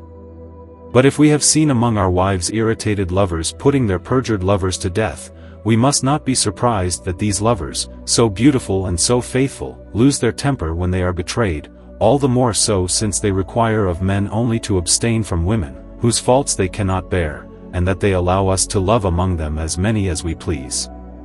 They prefer the interest and the immortality of their companions to their particular satisfaction, and they are very glad that the sages give to their republic as many immortal children as they can give. But after all, sir, why is it that there are so few examples of everything you tell me? There are a large number of them, my child continued, but we do not think about them, or we do not believe them, or finally we explain them badly, for lack of knowledge of our principles. One attributes to the demons all that one should attribute to the peoples of the elements. A little gnome endears himself to the famous Magdalene de la Croix, abbess of a monastery in Córdoba, Spain. She makes him happy from the age of 12, and they continue their trade for the space of 30. An ignorant manager persuades Magdalene that her lover is a goblin and forces her to seek absolution from Pope Paul III. However, it is impossible that it was a demon, for all Europe knew, and Cassiodorus Renius wished to teach posterity, of the miracle which was performed daily in favor of the Holy Daughter, which apparently would not have happened if his dealings with the gnome had been as diabolical as the venerable headmaster imagined. That doctor would have boldly said, if I am not mistaken, that the sylph who immortalized himself with the young nun Gertrude of the monastery of Nazareth in the diocese of Cologne was some devil. Certainly, I tell him, and I believe it too. Ah, my son, continued the count laughing, if that is the case, the devil is hardly unhappy to be able to maintain a business of gallantry with a girl of 13, and to write to her the love letters which were found in her casket. Believe, my child, believe that the demon has, in the region of death, occupations sadder and more in keeping with the hatred that the God of purity has for him, but this is how one voluntarily closes the eyes. We find, for example, in Titelius, that Romulus was the son of Mars. Strong minds say, the theologians are a fable, he was the son of a devil incubus, jokers. Miss Sylvia had lost her gloves and she wanted to cover her shame by saying that a god had stolen them from her. We who know nature, and whom God has called from this darkness to his admirable light, we know that this pretended Mars was a salamander who, in love with young Sylvie, made her the mother of the great Romulus, this hero who, after having founded his beautiful city, was carried off by his father in a fiery chariot, as Zoroaster was by Oromasis. Another salamander was the father of Servius Tullius. Livy says that it was the god of fire, deceived by the resemblance, and the ignorant have made the same judgment of him as of the father of Romulus. The famous Hercules and the invincible Alexander were sons of the greatest of the sylphs. Historians not knowing this said that Jupiter was its father. They were telling the truth, for, as you have learned, these sylphs, nymphs and salamanders having set themselves up as divinities, the historians who believed them such called children of the gods all those born of it. The famous Hercules and the invincible Alexander were sons of the greatest of the sylphs. Historians not knowing this said that Jupiter was its father. They were telling the truth, for, as you have learned, these sylphs, nymphs and salamanders having set themselves up as divinities, the historians who believed them such called children of the gods all those born of it. The famous Hercules and the invincible Alexander were sons of the greatest of the sylphs. Historians not knowing this said that Jupiter was its father. They were telling the truth, for, as you have learned, these sylphs, nymphs and salamanders having set themselves up as divinities, the historians who believed them such called children of the gods all those born of it. Such was the divine Plato, the most divine Apollonius Thyanius, Hercules, Achilles, Sarpedon, the pious Aeneas, and the famous Melchizedek. For do you know who the father of Melchizedek was? No, really, I told him, because St. Paul did not know. Say then that he did not say it, resumed the count, and that he was not permitted to reveal the cabalistic mysteries. He knew well that the father of Melchizedek was Sylph, and that this king of Salem was conceived in the ark by the wife of Shem.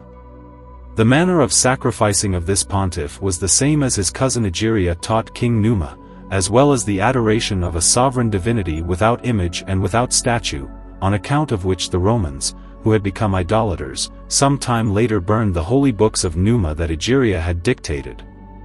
The first god of the Romans was the true God, their sacrifice was the true one, they offered bread and wine to the sovereign ruler of the world, but then all this perverted. God did not allow, however, in recognition of this first worship, to give to this city. Sir, I interrupted, please leave Melchizedek, the sylph who fathered him, his cousin Egeria and the sacrifice of bread and wine. These proofs seem to me a little remote, and you would oblige me to tell me fresher news, for I heard a doctor say, who was asked what had become of the companions of this species of satyr who appeared to Saint Anthony and whom you named Sylphi, that all these people are now dead. Thus the elementary peoples could well be perished since you admit them to be mortal and we have no news of them. I pray to God, replied the Count with emotion, I pray to God who knows nothing, to want to ignore this ignoramus who decides so foolishly what he ignores. God confounds him and all his fellows. From where did he learn that the elements are deserted and that all these marvelous peoples are annihilated? If he would take the trouble to read the stories a little and not attribute to the devil, as good women do, everything that passes the chimerical theory he has made of nature, he would find in all time and everywhere proofs of what I have told you. What would your doctor say to this authentic story that recently arrived in Spain? A beautiful Sylphide made herself loved by a Spaniard, lived with him for 3 years, had 3 beautiful children and then died. Will it be said that he was a devil? The scholarly answer according to which physics can the devil organize a woman's body, conceive, give birth, breastfeed? What proof is there in Scripture of this extravagant power which your theologians are obliged in this meeting to give to the devil? And what probable reason can provide them with their weak physique?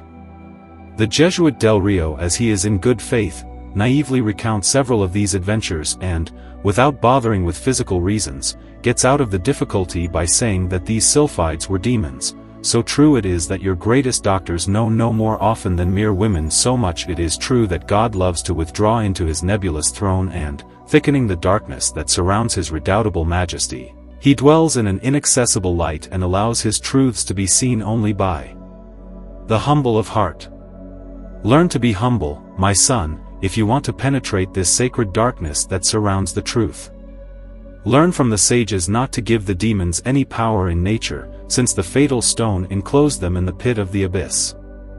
Learn from the philosophers to always look for natural causes in all extraordinary events, and when the natural causes fail, have recourse to God and his holy angels and never to the demons who can no longer do anything but suffer. Otherwise you would often blaspheme without thinking about it and attribute to the devil the honor of nature's most marvelous works.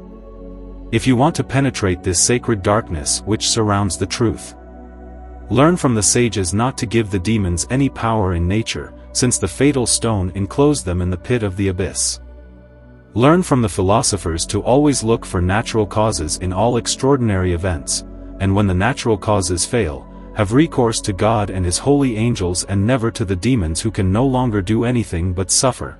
Otherwise you would often blaspheme without thinking about it and attribute to the devil the honor of nature's most marvelous works. If you want to penetrate this sacred darkness which surrounds the truth, learn from the sages not to give the demons any power in nature, since the fatal stone enclosed them in the pit of the abyss. Learn from the philosophers to always look for natural causes in all extraordinary events, and when the natural causes fail, have recourse to God and his holy angels and never to the demons who can no longer do anything but suffer. Otherwise you would often blaspheme without thinking about it and attribute to the devil the honor of nature's most marvelous works.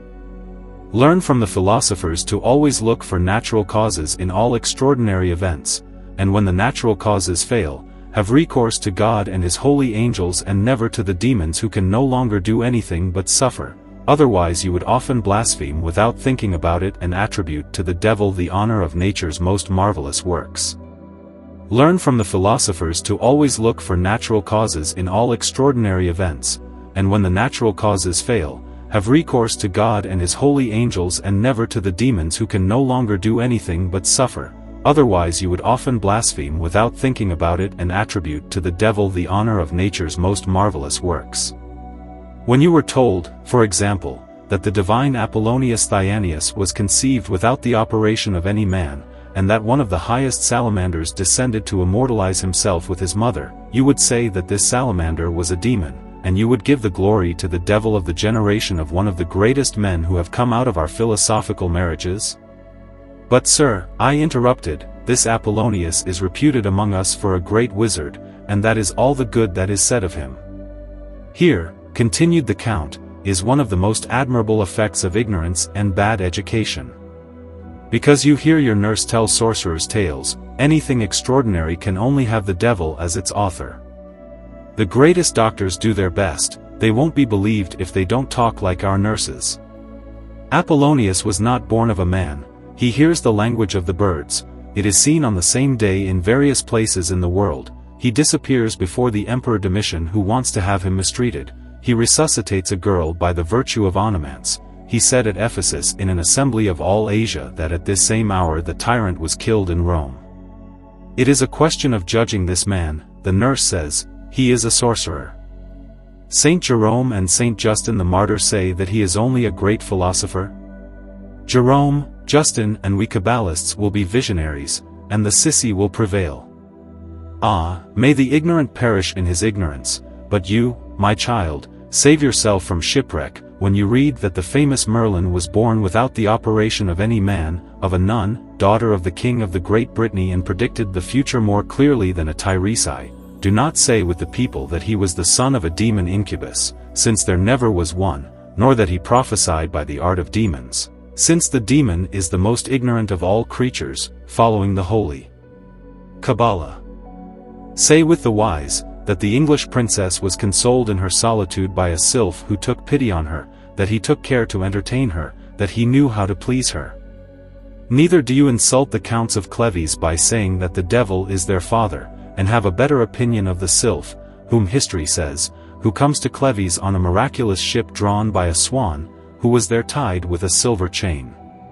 This sylph, after having had several children by the heiress of Cleves, left one day at noon in full view of everyone on his aerial ship. What has he done to your doctors that compels them to make him a demon? But will you spare the honor of the house of Lusignan enough? And will you give your counts of Poitiers a diabolical genealogy?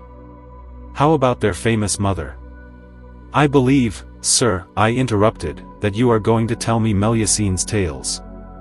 Ah, if you deny me the story of Melusine, he continued, I give you one, but if you deny it, you will have to burn the books of the great Paracelsus who maintains in 5 or 6 different places that there is nothing more certain that this Melusine was a nymph, and it will be necessary to deny your historians who say that since her death, or better said since she disappeared from the eyes of her husband, she has never failed, whenever her descendants were threatened with some disgrace or that some King de France was to die extraordinarily from appearing in mourning on the great tower of the Château of Lusignan which she had built.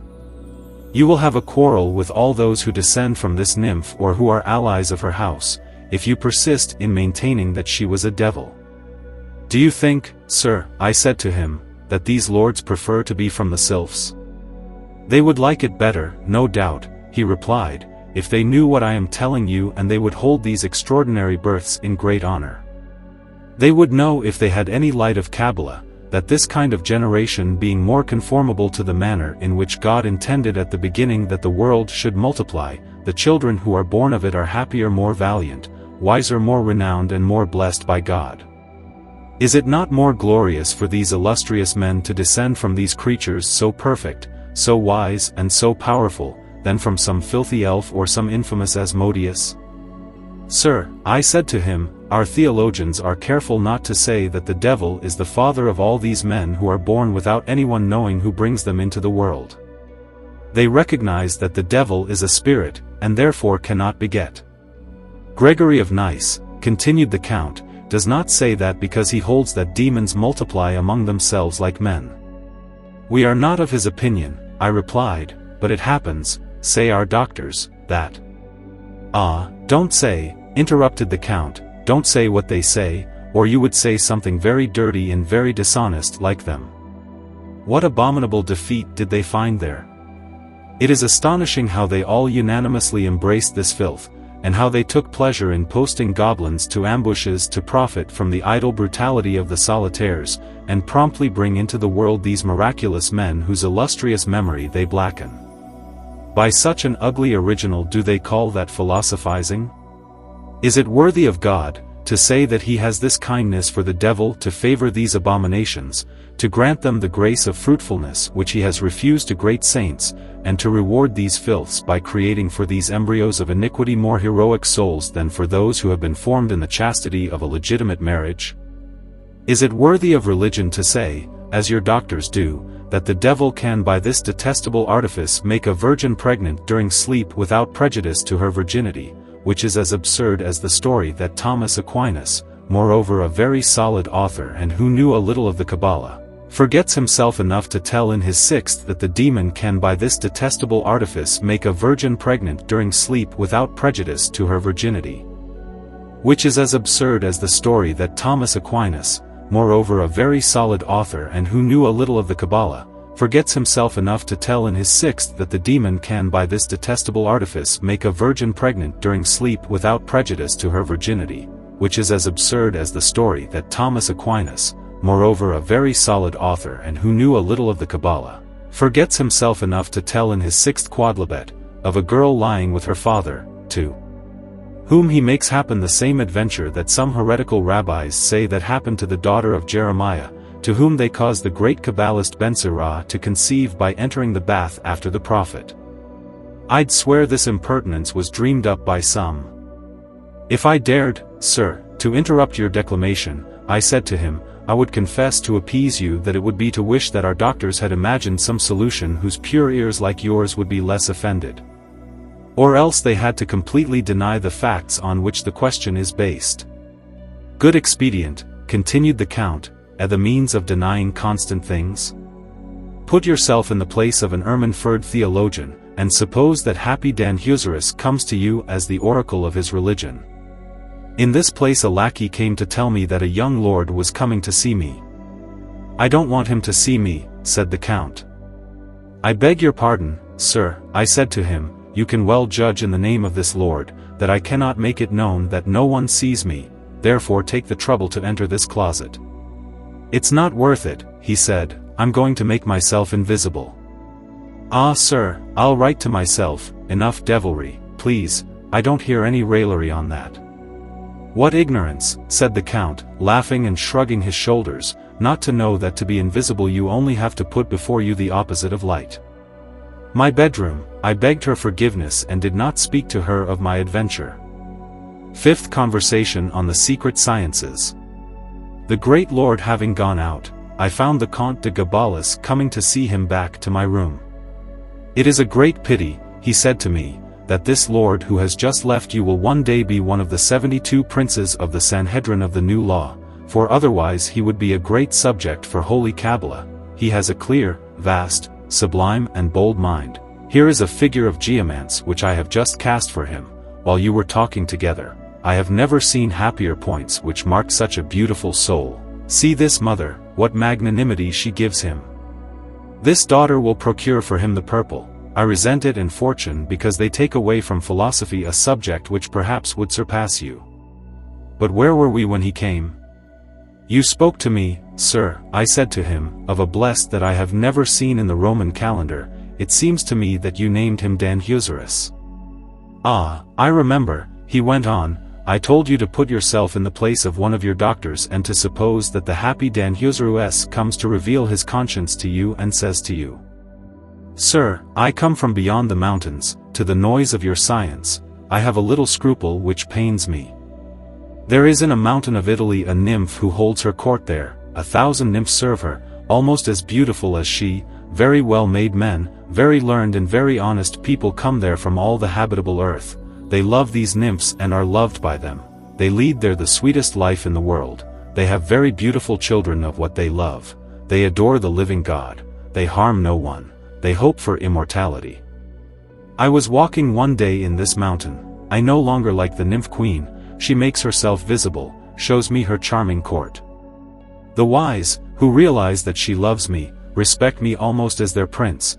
They exhort me to allow myself to be touched by the size and the beauty of the nymph, she tells me about her martyrdom, forgets nothing to touch my heart, and finally shows me that she will die if I don't want to love her, and that if I love her, she will owe me her immortality. The reasonings of these learned men have convinced my mind, and the attractions of the nymph have won my heart. I love her, I have children of great hope from her, but in the midst of my fidelity I am troubled sometimes by the recollection that the Roman Church perhaps does not approve of all that too much. I come to you, sir, to consult you. What is this nymph, these sages, these children, and in what state is my conscience? And that if I love her, she will owe me her immortality. The reasonings of these learned men have convinced my mind, and the attractions of the nymph have won my heart. I love her, I have children of great hope from her, but in the midst of my fidelity I am troubled sometimes by the recollection that the Roman Church perhaps does not approve of all that too much. I come to you, sir, to consult you. What is this nymph, these sages, these children, and in what state is my conscience? And that if I love her, she will owe me her immortality. The reasonings of these learned men have convinced my mind, and the attractions of the nymph have won my heart. I love her, I have children of great hope from her, but in the midst of my fidelity I am troubled sometimes by the recollection that the Roman Church perhaps does not approve of all that too much. I come to you, sir, to consult you. What is this nymph, these sages, these children, and in what state is my conscience? I have children of great hope from them, but in the midst of my fidelity I am troubled sometimes by the recollection that the Roman Church perhaps does not approve of all that too much. I come to you, sir, to consult you. What is this nymph, these sages, these children, and in what state is my conscience? I have children of great hope from them, but in the midst of my fidelity I am troubled sometimes by the recollection that the Roman Church perhaps does not approve of all that too much. I come to you, sir, to consult you. What is this nymph, these sages, these children, and in what state is my conscience? That doctor, what would you say to Lord Danhusserus? I would say to him, I answered, with all due respect to you Lord Danhusserus, you are a little fanatic, or else your vision is an enchantment. Your children and your mistress are elves, your sages are madmen, and I have your conscience very cauterized. With this answer, my son, you could deserve the doctor's cap, but you do not deserve to be received among us, resumed the Count with a heavy sigh. This is the barbarous disposition in which all the doctors of today are. A poor sylph would not dare show himself unless he was first taken for a goblin. A nymph cannot work to become immortal without passing for an impure phantom, and a salamander dares not appear for fear of being taken for a devil, and the pure flames that compose it for the hellfire that accompanies it everywhere. In vain, to dissipate these insulting suspicions, they make the sign of the cross when they appear, bend the knee before the divine names, and even pronounce them with reverence. All these precautions are in vain. All right, sir, I said to him, do you think that these sylphs are very devout people? Very devout, he replied, and very zealous for divinity. The excellent discourses they give us of the divine essence and their admirable prayers greatly edify us. Do they have prayers too? I said to him, I would like one their way. It is easy to satisfy you, he went on, and in order not to bring you any suspicious and that you can suspect me of having fabricated, listen to the one that the salamander, who answered in the temple of Delphi, was willing to teach the pagans, and that Porphyry reports. It contains a sublime theology, and you will see by this that it was not due to these wise creatures that the world should not adore the true God. Salamander Prayer. Immortal, eternal, ineffable and sacred Father of all things, who art born on the ever-rolling chariot of ever-turning worlds.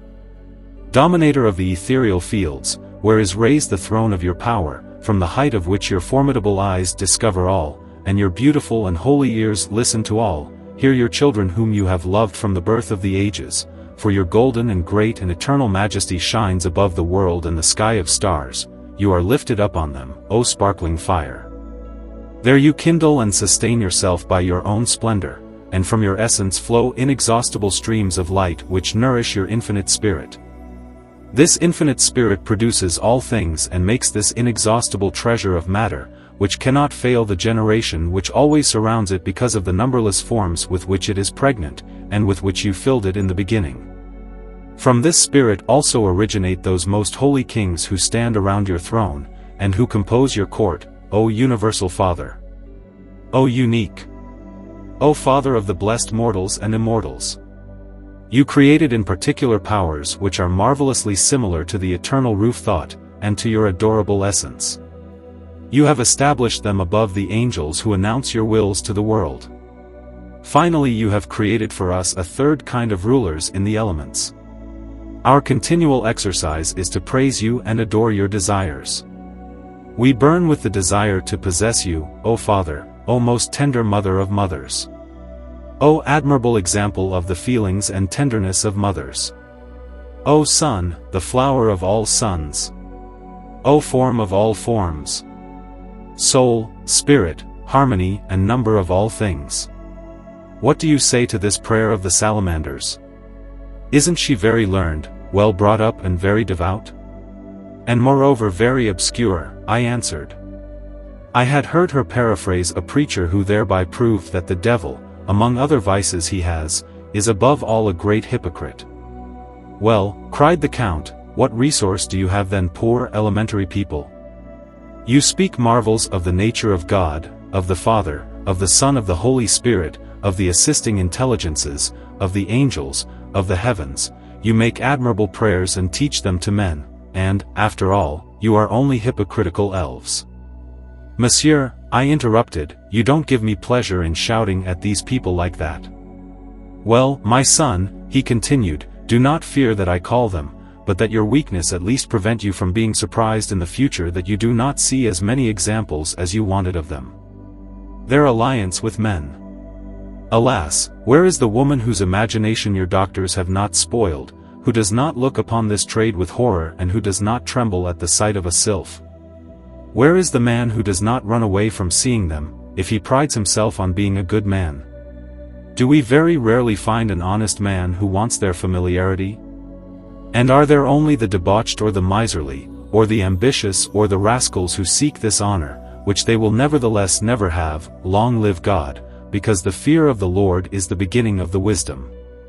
What becomes then, I said to him, all these flying people, now that the good people are so preoccupied against them? Ah! The arm of God, he says, is not shortened, and the devil does not derive all the advantage he hoped for from the ignorance and error he has spread to their philosophers who are in great number, remedy it as much as they can by renouncing women altogether. God has allowed all these peoples to use all the innocent artifices they can think of to converse with men in without their knowledge. What are you telling me, sir? I exclaimed. I tell you the truth, he continued. Do you believe that a dog can have children from a woman? No, I answered. And a monkey? He added. Not either, I replied.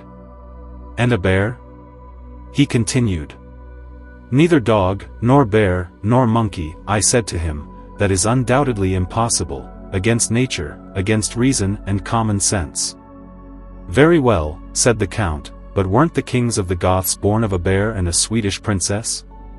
It is true, I went on, that history says so. And the Pegusians and Sionians of the Indies, he replied, were they not born of a dog and a woman? I read that again, I tell him. And this Portuguese woman, he continued, who, being exposed on a desert island, had children by a great ape? Our theologians, I said to him, answer to that, sir, that the devil taking the form of these beasts. You are going to allege to me again, interrupted the Count, the dirty imaginations of your authors.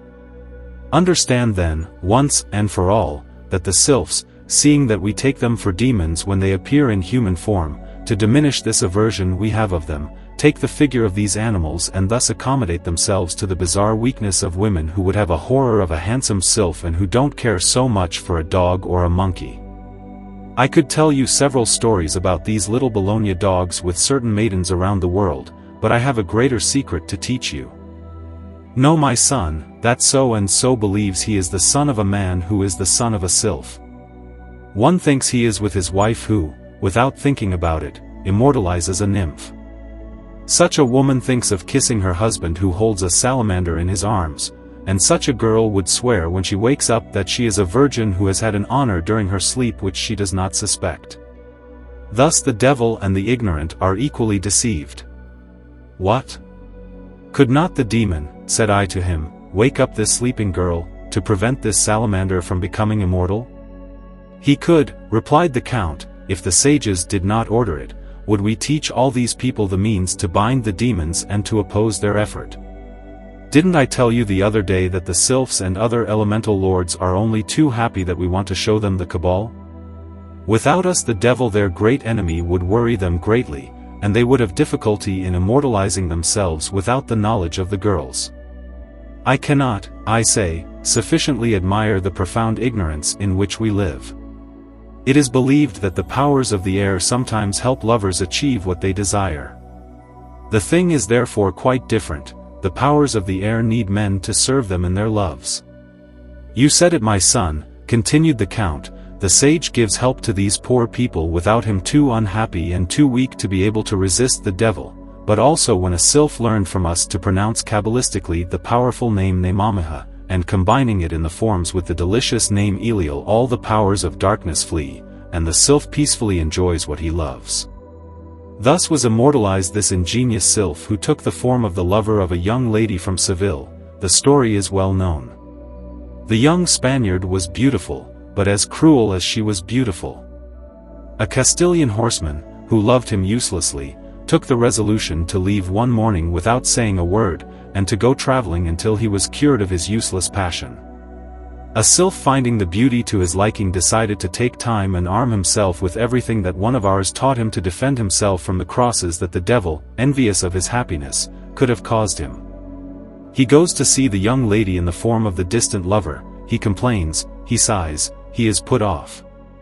He presses, he solicits, he perseveres, after several months he touches, he makes himself loved, he persuades, and finally he is happy. From their love is born a son whose birth is secret and unknown to the parents by the address of the aerial lover. The love continues, and he is blessed with a second pregnancy. However, the horseman, cured by absence, returns to Seville, and impatient to see his inhuman again, goes as quickly as possible to tell her that at last he is in a condition to no longer displease her, and that he has come to announce to her that he will not please her. Love more. Please imagine the girl's astonishment, her response, her tears, her reproaches, and all their startling dialogue. She maintains to him that she has made him happy, he denies it, that their common child is in such a place that he is the father of another whom she bears.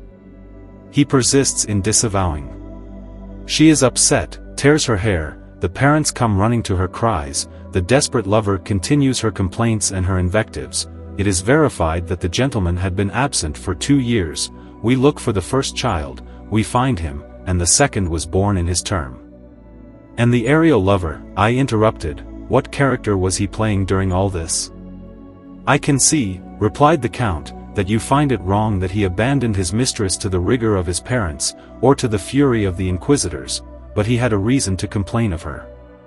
She was not devout enough, for when these gentlemen have immortalized themselves, they work seriously and live very holy so as not to lose the right they have just acquired to the possession of the sovereign good. Thus they want the person, with whom they are allied, to live with an exemplary innocence, as we see in this famous adventure of a young Bavarian lord. He was inconsolable over the death of his wife whom he loved passionately. A sylphid was advised by one of our sages to take the figure of this woman. She believed him and went to present herself to the afflicted young man, saying that God had raised her to life to console him for his extreme affliction. They lived together for several years, and had very beautiful children. But the young lord was not good enough to hold back the wise sylphide, he swore and spoke dishonest words. She often warned him, but seeing that his remonstrances were useless, she disappeared one day, and left him only her skirts and the repentance of not having wanted to follow his holy advice. So you see, my son, that the sylphs sometimes have reason to disappear, and you see that the devil cannot prevent. But in good faith, sir, I resumed, are you convinced that the devil is such a great enemy of these bribes of young ladies? Mortal enemy, said the Count, especially nymphs, sylphs, and salamanders. For as for the gnomes, he does not hate them so much because, as I believe I have taught you, these gnomes, afraid of the howls of the devils which they hear in the center of the earth, would rather remain mortal than run the risk of being thus tormented, if they acquired immortality. Hence it is that these gnomes and the demons their neighbors have enough trade. These persuade the gnomes who are naturally very friendly to man, that it is doing him a great service and delivering him from great danger to oblige him to renounce his immortality. They undertake for that purpose to furnish to whomever they can persuade this renunciation, all the money which he asks for, to avert the dangers that could threaten his life for a certain time. How, sir, I cried, these pacts in your opinion, of which the demonographers tell so many examples, are not made with the devil? Certainly not, resumed the Count. Wasn't the prince of the world driven out? Isn't he locked up? Isn't it related? Isn't it the accursed and damned land, which remained at the bottom of the work of the supreme and archetypal distiller? Can he ascend into the region of light, and spread the concentrated darkness there? He can do nothing against man. He can only inspire the gnomes, who are his neighbors, to come and make these proposals to those among men whom he fears the most to be saved so that their soul dies with the body. And according to you, I added, these souls die. They die, my child, he replied. And those who make these pacts are not damned, I continued. They cannot be, he said, because their soul dies with the body. So they are quits cheaply, I resumed, and they are very lightly punished for having committed such an enormous crime as to renounce their baptism, and the death of the Lord. Do you want, rejoined the Count, to be lightly punished than to return to the black abysses of nothingness? Know that it is a greater punishment than to be damned, that there is still a remnant of mercy in the justice that God exercises against sinners in hell, that it is a great grace not to consume them by the fire that burns them. Nothingness is a greater evil than hell. This is what the sages preach to the gnomes when they assemble them, to make them understand how wrong they are to prefer death to immortality, and nothingness to the hope of blessed eternity, that they would be entitled to possess, if they allied themselves with men without demanding of them these criminal renunciations. Some believe us, and we marry them off to our daughters. So you evangelized the underground peoples, sir? I said. Why no? He resumed.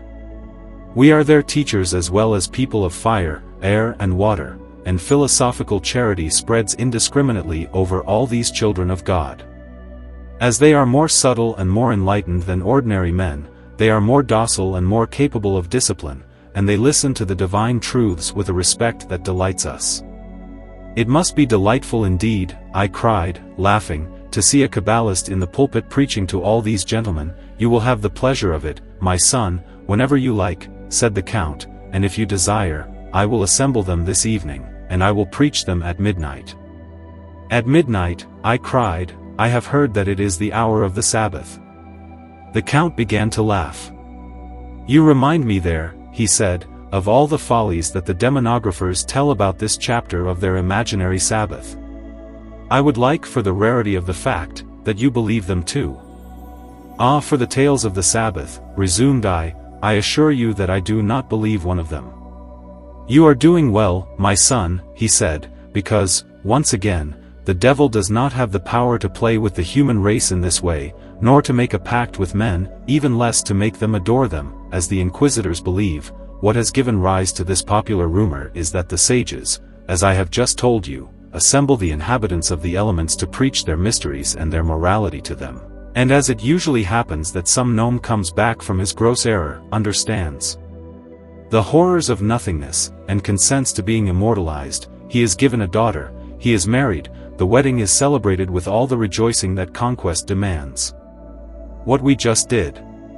These are the dances and cries of joy which Aristotle says were heard in certain islands, where, however, no one was to be seen. The great Orpheus was the first who summoned these subterranean peoples. At his first warning Sabazius, the oldest of the gnomes, was immortalized, and it is from this Sabazius that this assembly took its name, in which the sages spoke to him while he lived, as appears in the hymns of the divine Orpheus. The ignorant have confused things, and have taken occasion to tell 1,000 impertinent tales about it, and to decry an assembly which we convoke only for the glory of the sovereign being. I never imagined, I told him, that the Sabbath was a devotional assembly. Yet it is one, he replied, very holy and very cabalistic, which the world would not easily persuade themselves. But such is the deplorable blindness of this unjust century, people persist in popular noise, and they do not want to be undeceived. The sages say it in vain, the fools are rather believed. In vain does a philosopher show to the eye the falsity of the chimeras which one has forged, and give manifest proofs to the contrary, whatever experience and whatever solid reasoning he has employed. If there comes a man with a hood who is false, experience and demonstration no longer have any force, and it is no longer in the power of truth to re-establish its empire. One believes more in this chaperone than in one's own eyes. In your France there has been a memorable proof of this popular stubbornness. The famous Kabbalist Zedekias took it into his head, during the reign of your Pepin, to convince the world that the elements are inhabited by all these peoples whose nature I have described to you. The expedient he thought of was to advise the sylphs to show themselves in the air to everyone. They did it with magnificence. One saw in the air these admirable creatures in human form, sometimes drawn up in battle array, marching in good order, or standing under arms, or encamped under superb flags, sometimes on aerial ships of admirable structure, whose fleet flying sailed at the whim of the zephyrs. What happened? Do you think that this ignorant century took it into its head to reason about the nature of its marvelous spectacles? The people first thought they were sorcerers, who had seized the air to stir up storms and to make hail on the crops. Scholars, theologians, and jurisconsults were soon of the opinion of the people. The emperors also believed it, and this ridiculous chimera went so far, that the wise Charlemagne, and after him Louis le Debonair, imposed serious penalties on all these pretended tyrants of the air. See this in the first chapter of the Capitularies of these two emperors. The sylphs, seeing the people, the pedants, and even the crowned heads thus police themselves against them, resolved, in order to put an end to the bad opinion we had of their innocent fleet, to kidnap men from all parts, to make them to see their beautiful women, their republic and their government, and then put them back on the ground in various places around the world. They did it as they had planned. The people, who saw these men descending, came there from all sides, warned that they were sorcerers who were detached from their companions to come and throw venom on the fruits and in the fountains, following the fury inspired by such imaginations, dragged down these innocents in torment. It is amazing how many he slew with water and fire in all this kingdom. It happened that one day, among others, 3 men and a woman were seen descending from these airships. The whole city gathers around, shouts that they are magicians, and that Grimoald, Duke of Benevent, enemy of Charlemagne, sends them to destroy the harvests of the French. The 4 innocents may say in their justification that they are from the same country, that they were recently kidnapped by miraculous men who showed them unheard of wonders and asked them to tell the story. The stubborn people do not listen to their defense, and they were about to throw them into the fire when the worthy Agobard, Bishop of Lyons, who had acquired a great deal of authority as a monk in that city, came running up to the noise, and having heard the accusation of the people and the defense of the accused, gravely pronounced that both were false. That it was not true that these men had descended from the air, and that what they said they saw there was impossible. The people believed more in what their good father Agobard was saying than in their own eyes, calmed down, gave freedom to the 4 ambassadors of the sylphs, and received with admiration the book that Agobard wrote to confirm the sentence that he had given. Thus the testimony of these 4 witnesses was rendered vain. However, as they escaped the torture, they were free to relate what they had seen, which was not entirely without fruit, for if you remember well, the century of Charlemagne was fertile in heroic men, which shows that the woman, who had been among the sylphs, found credence among the ladies of that time, and that by the grace of God many sylphs were immortalized.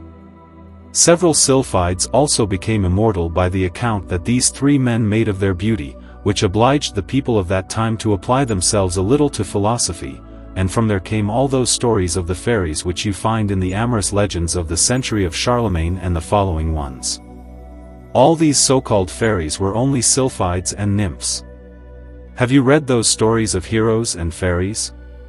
No, sir, I tell him. I am sorry, he continued, because they would have given you some idea of the state to which the sages have resolved to reduce the world one day.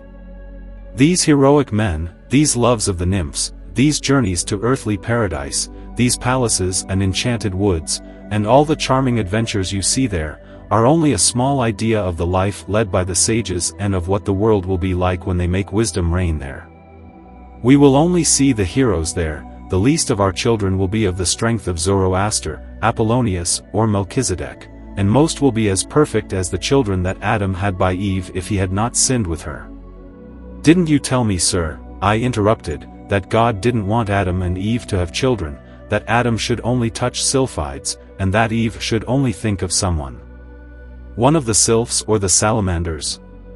It is true, said the Count, they should not have children by the way they did. Your cabal, sir, I continued, gives then some invention to the man and the woman to make children otherwise than with the ordinary method? Certainly, he resumed. Hey sir, I continued, teach me that, please.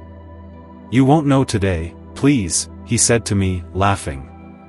I want to avenge the peoples of the elements for what you have had so much trouble undeceiving yourself from their alleged devilry. I have no doubt that you have now recovered from your panicky terrors.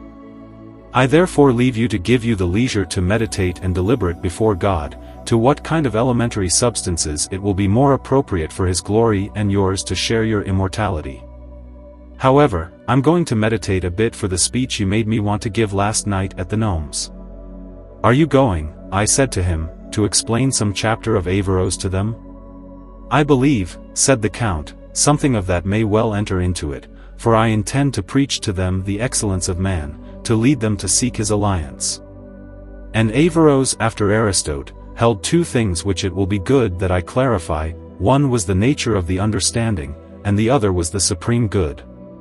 He says that there is only one created understanding, which is the image of the uncreated, and that this unique understanding suffices for all men. This requires explanation. And for the sovereign good, Averroes says that it consists in the conversation of the angels, which is not cabalistic enough, because man from this life can and is created to enjoy God, as you will hear one day and as you will experience when you are in the rank of the sages.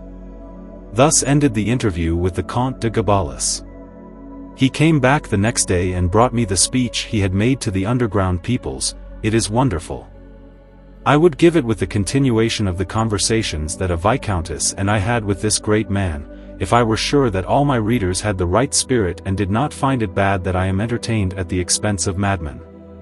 If I see that people want to let my book do the good that it is capable of producing and that people do not do me the injustice of suspecting me of wanting to give credit to the secret sciences, under the pretext of turning them into ridiculous, would continue to rejoice in Le Comte, and I could soon give another volume. Letter to Monseigneur. My Lord, you have always seemed to me so ardent for your friends that I thought you would forgive me for the liberty I take in favor of the best of mine, to beg you to be kind enough to make you read his book. I do not claim to commit you by this to any of the consequences that my friend the author may be hoping for, because authors are gentlemen, subjects to have hopes. I even told him often enough that you make it a point of honor to never say what you think, and that he doesn't expect you to get rid of a quality so rare and so new to the court, to say that his book is good, if you find it naughty. But what I would like from you, mon lord, and what I very humbly pray for, is that you be kind enough to settle a dispute that we have had together. You didn't have to study so much, Monseigneur, and become a prodigy of science, if you didn't want to be exposed to being consulted in preference to doctors. Here is the argument I have with my friend. I wanted to force him to completely change the form of his work. This pleasant trick he gave her doesn't seem to me to be specific to her. Kabbalah, I told him, is a serious science, which many of my friends study seriously. It had to be refuted in the same way. As all his errors are on divine things, besides the difficulty of making an honest man laugh on any subject whatsoever, it is moreover very dangerous to jeer in this one, and it is very much to be feared. That devotion does not seem to be interested in it. A Kabbalist must be made to speak like a saint, where he plays his role very badly. and if he speaks as a saint, he imposes on weak minds by this apparent holiness, and he persuades his visions more than all the jokes that can be made of them refute them. My friend replies to this, with that presumption that authors have when they defend their books, that if the Kabbalah is a serious science, it is because there are only melancholic people who indulge in it, that having first wanted to try out the dogmatic style on this subject, he had found himself so ridiculous in dealing seriously with nonsense, that he had deemed it more appropriate to turn this ridicule against the Lord Count de Gabalis.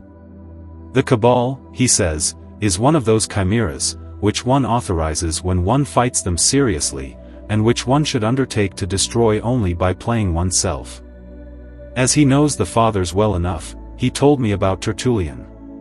You who know it better than he and I, judge, Monseigneur, if he quoted it wrongly, multa sunt risu digna revinci, any gravitate adorenter. He says that Tertullian said this beautiful word against the Valentinians, who were a kind of very visionary Kabbalists.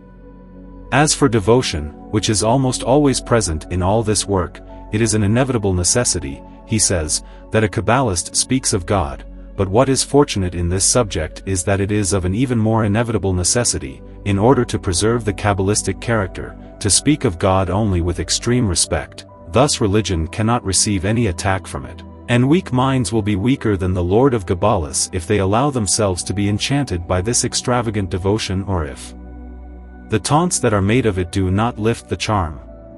It is an inevitable necessity, he says, that a Kabbalist speaks of God, but what is fortunate in this subject is that it is of an even more inevitable necessity, in order to preserve the Kabbalistic character, to speak of God only with extreme respect. Thus religion cannot receive any attack from it, and weak minds will be weaker than the Lord of Gabalis if they allow themselves to be enchanted by this extravagant devotion, or if the taunts that are made of it do not lift the charm. It is an inevitable necessity, he says, that a Kabbalist speaks of God, but what is fortunate in this subject is that it is of an even more inevitable necessity, in order to preserve the Kabbalistic character, to speak of God only with extreme respect. Thus religion cannot receive any attack from it, and weak minds will be weaker than the Lord of Gabalis if they allow themselves to be enchanted by this extravagant devotion, or if the taunts that are made of it do not lift the charm. It is that it is of an even more inevitable necessity, in order to preserve the Kabbalistic character, to speak of God only with extreme respect. Thus religion cannot receive any attack from it, and weak minds will be weaker than the Lord of Gabalis if they allow themselves to be enchanted by this extravagant devotion, or if the taunts that are made of it do not lift the charm. It is that it is of an even more inevitable necessity, in order to preserve the Kabbalistic character, to speak of God only with extreme respect. Thus religion cannot receive any attack from it, and weak minds will be weaker than the Lord of Gabalis if they allow themselves to be enchanted by this extravagant devotion, or if the taunts that are made of it do not lift the charm. For this reason and for several others which I will not relate to you, my lord, because I want you to agree with me, my friend claims that he must have written against the Cabal while sporting. Agree, please. I maintain that it would be good to proceed against the Kabbalists and against all the secret sciences by serious and vigorous arguments. He says that the truth is cheerful in its nature, and that it has much more power when it laughs, because an elder, whom you doubtless know, says somewhere, of which you will be sure to remember with this memory so beautiful that God has given you, convenit veritati ridere, quia laetans. He adds that the secret sciences are dangerous if they are not treated with the turn necessary to inspire contempt for them, to vent their ridiculous mystery and to divert the world from wasting time in their search by teaching them the thinner and showing him the extravagance. Speak, Monseigneur, these are our reasons. I will receive your decision with that respect which you know always accompanies the ardor with which I am, Monsieur, your very humble and very obedient servant. The end.